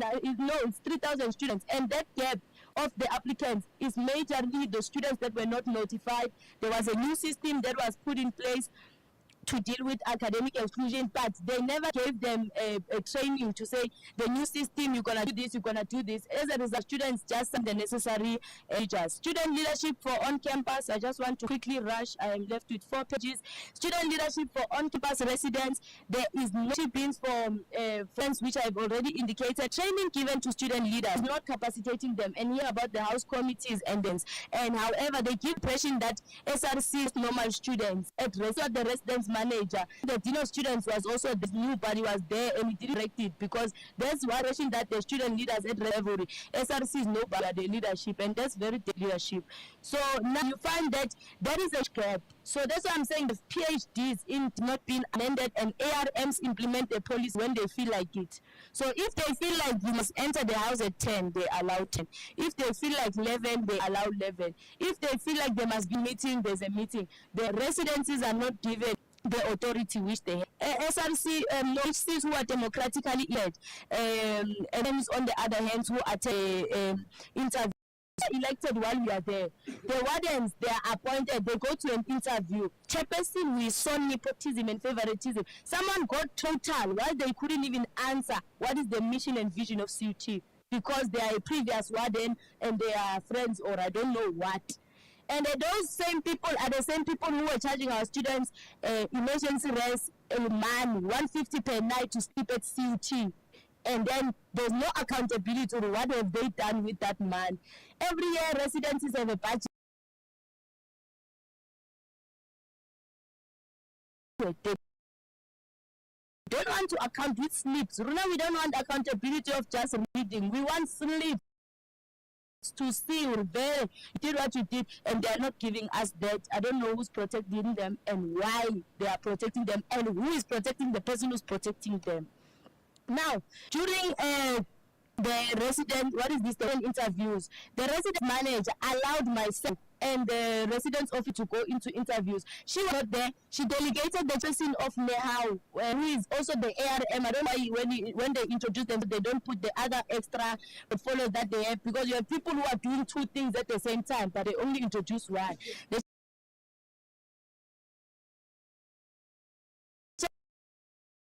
person is also an ARM at Mainham Ladies. Here, Mainham Man, here is Zurich, where students in his own residence are subjected to. This is the type of sewage that our students are subjected to on campus and off-campus residencies. So the particular leader gave both of us a scoring material to score the wardens. Later on, the residence manager sends an email to say that the SRC is trying to infiltrate the warden interviews. Why you delegate someone who can something if it's wrong?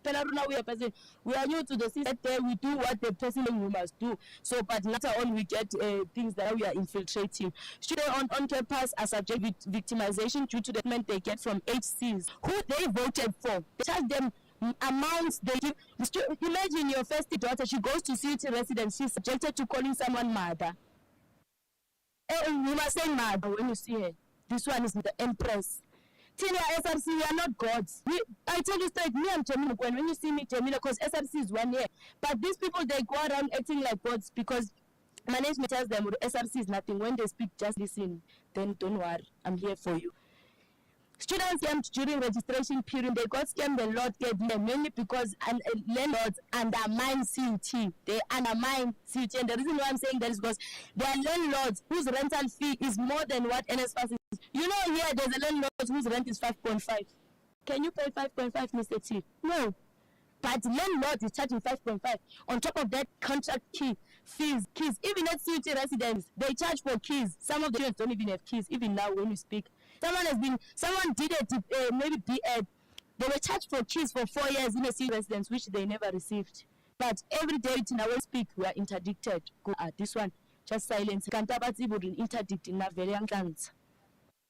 The manager who did not pitch up for the house meeting, the same manager, is the one the residence manager trusts so much. There was a mass meeting that was called in Bizo here. Finance was invited. Residence life was invited. Fundi was invited. None of them showed up. Residence manager debated someone. The same person of now, the ARM of Mainham. When we arrived, he just said, after listening to the issues, no, students, we just take pictures, then send to us. We're going to address the issues. Sure, they delegated someone, I'm sorry, but who was clueless about the issue? How can you, the meeting is for you to address the issue. You delegate someone who's clueless about the issues. And then after that, the students respond. When they start to respond, he left like he's going to the toilet. He never came back. Then the same landlords who charge these admin fees and deposit fees, they refuse to actually pay back these fees to the students. The landlords even go to an extent of saying they will not provide service without being paid by NSFAS or by the school. While when the payments they get paid for full service. But the landlords say, I cannot provide this because there's no full things. Landlords are being charged 5%. I don't know if it's by Fundi or by CT. But my biggest concern is that they make the students pay for that 5% difference that they are being charged for. There are many private accommodation providers who charge renters before the bursary pay and continue to deny refunding the students even after the bursary has paid. So some private accommodation providers will say pay rent, and kept Wi-Fi is a problem, water, electricity, and these are basic things that are needed for a student survival. But our students are subjected to topping up because the landlord at CUT is given the right to just say, I will provide 300 electricity per month per student. If it's out, the student must top up and buy for themselves. Security is crucial component for student accommodations, but majority of the accommodations do not even have security measures in place, your surveillance, biometric scanners, or even a person in the accommodations. There are accommodations with security on site, but the major problem is that these people, they are not certified. I got to be a security myself, I think SIRA, or I'm not sure about the certificate name, but those people, they just get you there, they say, Uncle, but I span, Zogan. Then you stay there by the gate. And some of these securities are even stealing from our own students and then acting like they didn't see anything. Now, the amount of lease agreements and the one that gets dispersed is not the same. You find that a landlord is charging 3.5, but when CUT pays, they pay 3 point something that's more than what the landlord should be getting or less. There's always a problem with payment, and this thing it's a problem because the extra fees that this thing comes with, they go to our students. Most accommodations are very far, but they don't even offer a shuttle service to take our students to. Our students end up getting blessers, not because they want babatama raid, and it's not nice, that thing, because it amounts to prostitution. They are forcing our students to a situation where they have to sleep for transport and sleep with someone for transport. The accreditation process of CUT has many loopholes, Chairperson. It's here. They have many loopholes, and that person who was looking at me is continuously looking at me in a chair, but I'll continue. They have many loopholes, Chairperson, those things, and it's a problem because now accommodations that are not supposed to be accredited or that do not meet the good standards are catering for our students as we speak, and that process is slow. You have CUT telling a landlord who, even if you are not accredited, take students, then will accredit later. And that's why we have a lot of accommodations that are not in good standard, because I think they've taken the students. So there's no way the person is going to come and say, no, this accommodation is not a good state. And they are friends, by the way. This is just a picture from the mass meeting that we had with the management, never showed up. And we are also looking forward to writing for another mass meeting request. But we maybe it's gonna be declined. That's why we are saying it here. So maybe you can advocate for us for them to allow us to have another mass meeting. Because when we want mass meeting, they say we want to strike. And I mean, I don't remember waking up and closing the gate of CUT. I always wake up, I see my students, and I say, what's going on? Then I try to mitigate. But people want to force me into a position to speak the language they want to speak. I would never do that. Now, student financing, SITA bursaries are beneficial, but the late disbursements results in accommodation, food, and many more issues. The biggest problem we face is that students complain about the treatment they get from the finance staff at CUT. One of the students said, I'm officing like us.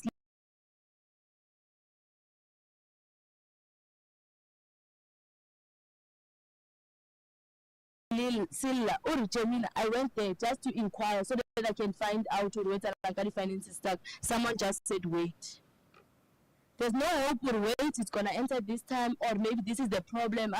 Wait, I'm not saying that's what they always do, but there's always complaints about the finance staff at CUL. They are not giving those right information sometimes. Kappa, if it's an activist, information. We have a large number of appeals, Mr. Chilival, that are approved and are on registering receipt, but they still haven't received a funding. We have students that are provincially funded currently as speak, but they have not received any book, any meal, any accommodation allowance. And then now the problem is that, and I hope they can ask, why does NSFAS continuously take resolutions on behalf of students without the student leaders? Because the last meeting we had, we were speaking about the standards of accredited accommodation. Now GGV non-accredited allowance is 2.5, but we never had any discussions of deliberation around it. And luckily for us, we know we cannot blame CUT in NSFAS, because not CUT who take out the money. And that money of NSFAS, by the way, does not belong to the people who are employed at NSFAS. It belongs to the taxpayers of this country. So it must be utilized correctly, and students must get what is rightfully theirs, because continuously there's ministers standing up and saying this amount is for NSFAS or for student support, but every year we go through issues.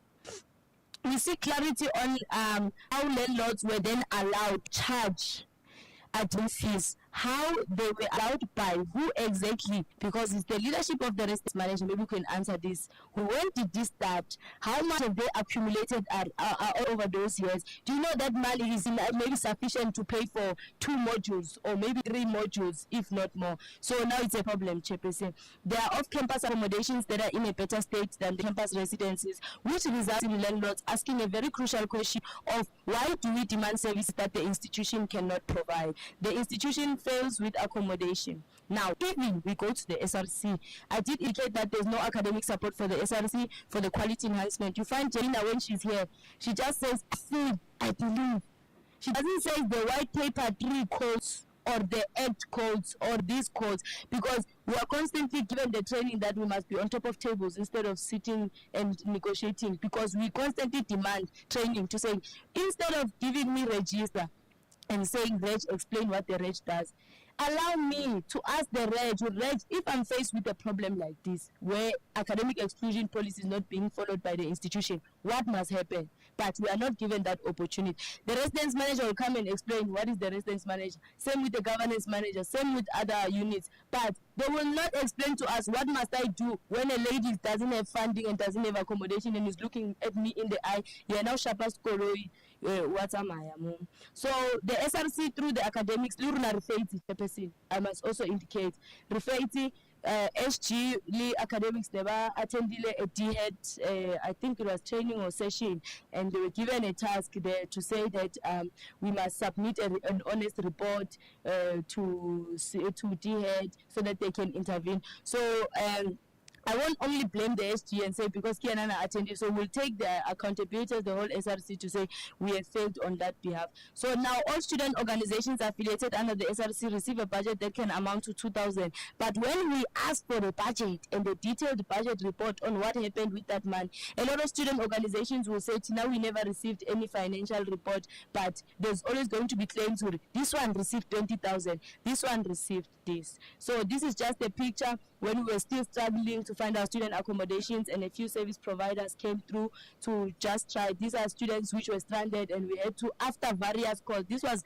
around 12 o'clock, after trying to negotiate with the residence manager, that's when we finally got them to sleep at one of the other CET residents, but in a dining hall, just mattresses there. So Chairperson, all in all, there's no amount of presentations that can clearly show the bothata ko ha ke corruption motho ntlo nana ke bua ka yena, mara ke bua ka the whole institution, or the way e leng fail ka teng. Chairperson, deep clean ke bone ka re inyane, because le mo deep clean ke re ba rata etsa batho ba external ba fihlang ba rope ka mane o batlela a ke tsedi mthandazo eng, mara batho ba se Chairperson gore ba tle ba lokise mathata CUT. Thank you, bye. Thank you very much, President. Colleagues, this is what is going to happen.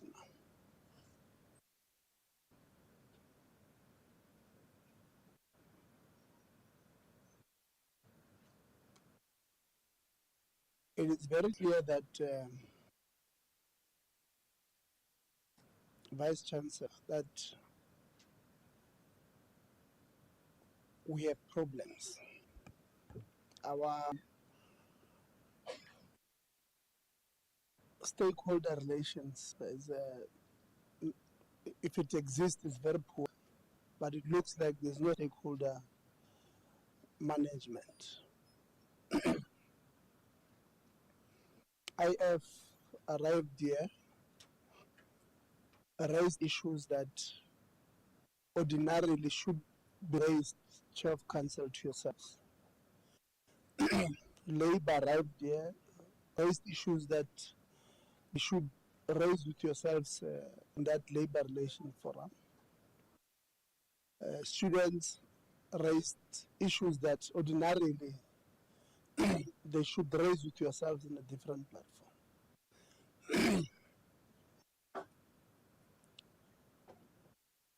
So your stakeholder management is almost does not exist.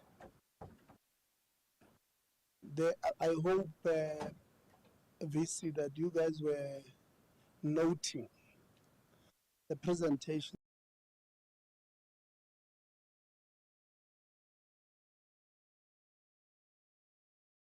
from everybody. We don't like this thing of ticking boxes.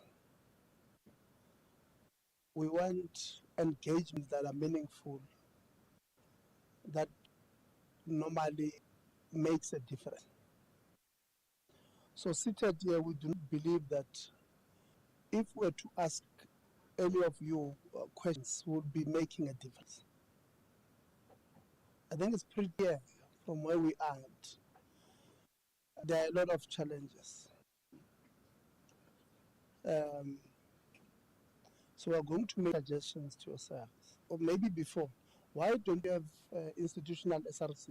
Why do we have individual SRC, Dean of Student? Why don't we have institutional SRC?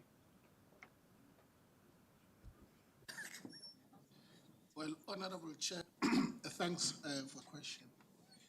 I must accept that these issues are historic.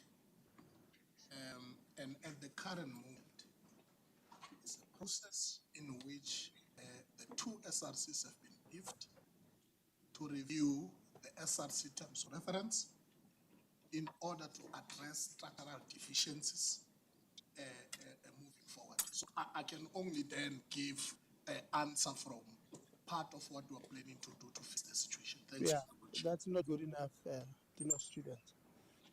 It's not like you had SRC elections yesterday. I mean, it's March now, end of March. Elections were in October, September. When was it? August. Yeah, August. Their term is coming to an end in less than 6 months. And you are saying to us, no,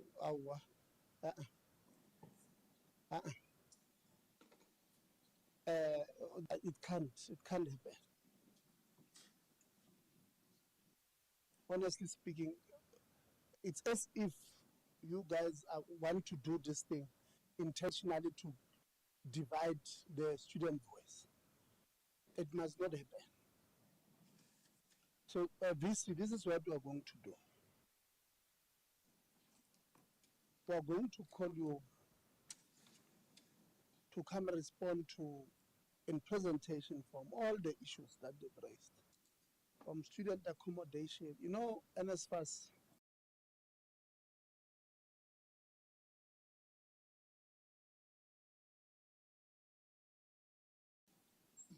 we told them about what the students are saying here. In 2023, we told them that your people, VC, not necessarily yours, but as VCs, who do this accreditation accommodation, many of them are very corrupt. Many of them they are very corrupt. And they charge, you know, I'm happy they've raised it. Because when I raised it in 2023, Yusuf went on TV and said, literally, I was talking rubbish. Because I told them, almost all universities on student accommodation, your people, not necessarily you, but those people who are working in those positions, are creating a problem for us. One, they're defrauding the state, they're defrauding NFS, because for an accommodation that deserves 3,000, Lona they charge us 5,000. And those people there, they've got arrangement with this landlords. They are sharing 2,000, 1,000, 1,000 per student per bed every month. Corrupt. And one student raises them. You suspend them in February. You don't wait for you say precautionary suspend. You don't even charge them. You charge them in May, and they miss the entire semester. They can't register for second semester because most of the courses that side need these ones as prerequisites. So what do? to silence students, you use this constitution that only applies mainly to them and not yourselves or management. We have also raised that and said to you, not necessarily you, but as management, that stop using these things against students. I hope we see that. So when we call you, are going to call you to Parliament with your team now urgently to have a conversation with you. When we give you the date, we'll tell you don't even book a flight for that day, because the issues that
church, the Christian young girl who have never done all of this, but now she's forced.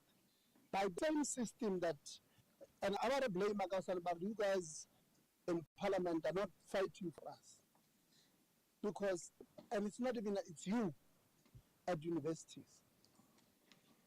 The Dean of Students, why don't you have an SRC? I won't move to Vice Chancellor. You can't hear what's the excuse. And it looks like it's a culture where people just don't want to do their job. And it's normal, there's no consequence management. If I were to ask for the contract it's about to work on, or do they have performance-related contract? No, if I wake up every day and I don't have to do anything, but I'll get paid, why would I wake up and go and do something? So if I'm lazy. So we have a problem, Vice Chancellor.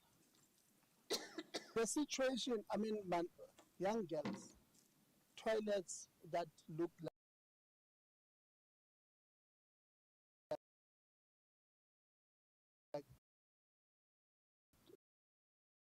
what in Velcom, what President there showed us. It's inhuman. It's inhuman. Uri, there's no excuse. Tomorrow, if I was you, Vice Chancellor, I was going to say, whoever DVC operations, it's you supposed to deal with contracts that you have signed. These people are paying them much. I need a proper report by end of business tomorrow. Failure to do so hurts us all. Because if we don't do it, Vice Chancellor, students will come in when we call you in Parliament and say they are close to you, they are lying to you, principal, and you are not doing anything. So go and look at all the issues they've raised. You may not have noted them down. Go and look at them. On Parliament YouTube, it's there. Go check it. Note all of them. Put them in answer form. You say this one yes, and also it's right. This is how we're addressing it. And we always say, as a courtesy, as advice, principal, as a vice chancellor yourselves, here your DVs, your dean of students is creating a problem because you don't have ISRC. But we always say, vice chancellor, I have bilaterals with the president of the ISRC. During the registration period, even you must meet, even if it's twice a week, so that you guys, at a strategic level, you are able to be on the same page. The Secretary General of the SRC, with the register, should at all material time engage so that they'll tell you the concessions that you are putting are difficult for us. Register, not going to, these people are going to pay this 1,300 because this is where we come from. Can we rather make it this much? Right? The treasurer of the SRC with the CFO, they say, this policy of yours that we must pay for keys, it's not going to defend, but this is 95% of your students, or 90% of your students are NSFAS students. Where must they get this extra money to pay for all of this? So, but you are not going to get those things if this engagement don't happen between these key people from management and the students, including with labor, including with IF, cancer. You're not going to get it right. So go and answer all of these issues that students have raised. We are going to have very long, in fact, even in our corner, we're going to ask you for 2 days to say we'll start today on a Tuesday, we'll finish with you on Wednesday when after hours, because the number of issues that we must cover with you colleagues are just too many. These accommodation providers, they are getting this confidence of even telling our students this rubbish that they are telling them, because they know they give you money. They've got these people of theirs in the institutions. But there's nothing you can do, student, because Nagifa Mamang of student rest, whatever the position might be, that one is in my pocket. So you are creating a problem long term. So if you don't arrest it this year, and I know you've just arrived in 2023, but if you don't arrest this thing, it's going to be a problem. I can tell you. If you look at that assessor's report, and you look at how things are happening now, you can tell that we're very close going there, to a point where even, minister will have to exercise Section 43 and 44 of the Higher Education Act and appoint a new one and say, a new assessor, and say, how do we then deal with these problems? And we don't like administration. Personally, I hate it because I know it breeds corruption. Absolute power creates a problem. But and sometimes it's not even your fault. Sometimes Vice Chancellor will want to chance. No, man, let me give them a chance. And you are creating a problem. So let's have leadership. I mean, Labour says this is an institution of managers, no? Or what? Of managers, executive of directors, executive director, senior director, director, junior director, deputy director, and no one works. And you have admitted that you have a problem of staff, academic staff. You have a 70-30 arrangement, not sustainable. So you are then outsourcing the core business of the University of Teaching and Learning through part-time. When you respond to us, we'll ask you, please give us the number of these lecturers, ones that you have on the system.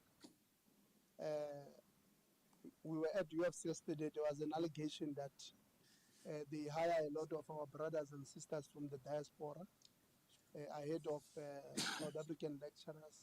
We also want you to do a demographic there. Say Indian, coloreds,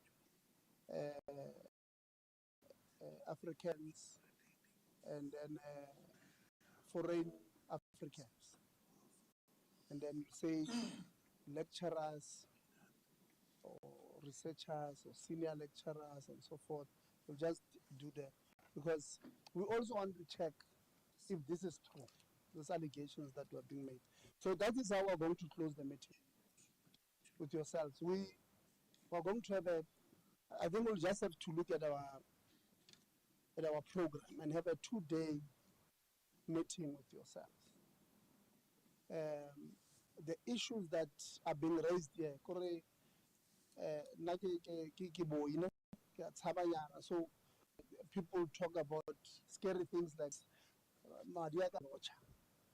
I'm shaking here. Whoever was looking at President Jamin negatively, please don't try and do anything. Please. Students can't be afraid to raise their issues with us. They vote for us. Well, sometimes they vote wrong.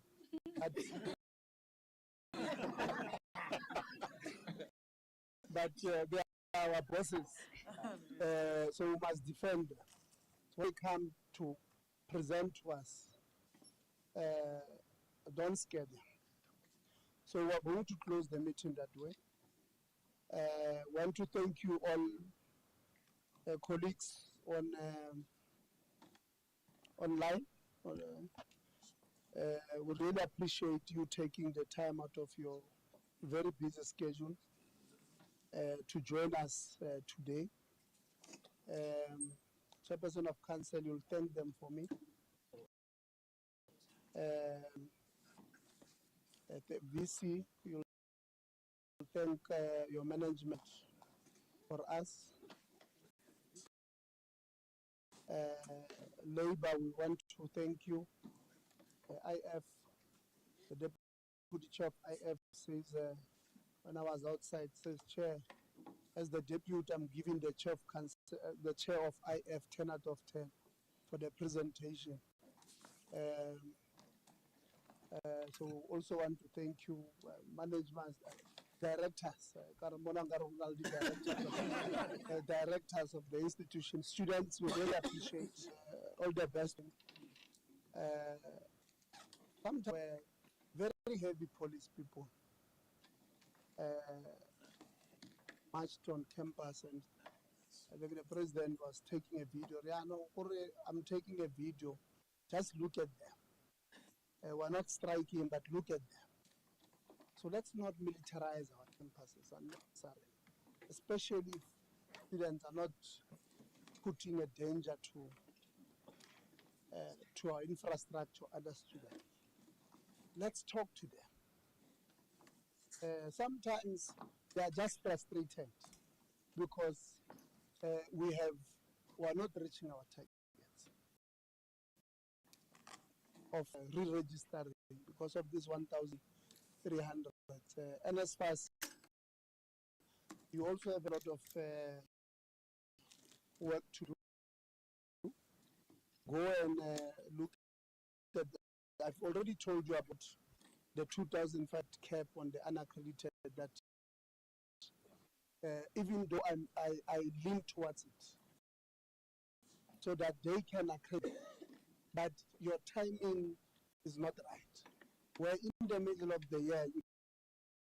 decides. Students have already signed these agreements there. So somebody must pay. You are just indebting our students into this thing. You have a lot, you have a lot to answer. They've raised a lot of issues, university, yourselves, students, department. Please inform the DDG of university branch of these challenges we have. And she must properly brief the minister on the challenges we have. Because we don't want a situation where when we meet with them very soon in Cape Town, the department, the minister doesn't. So go and brief the minister properly about this. Because we don't want problems. Having said that, we want to thank you. We're here for the whole week, like I said. Tomorrow we're in Welcome. So yeah, the meeting is now adjourned. We'll talk very soon, Councillor. Thank you very much. Thank you too. Comrades, you are clapping hands for yourselves. Clapping hands. After the trauma that you subjected us to.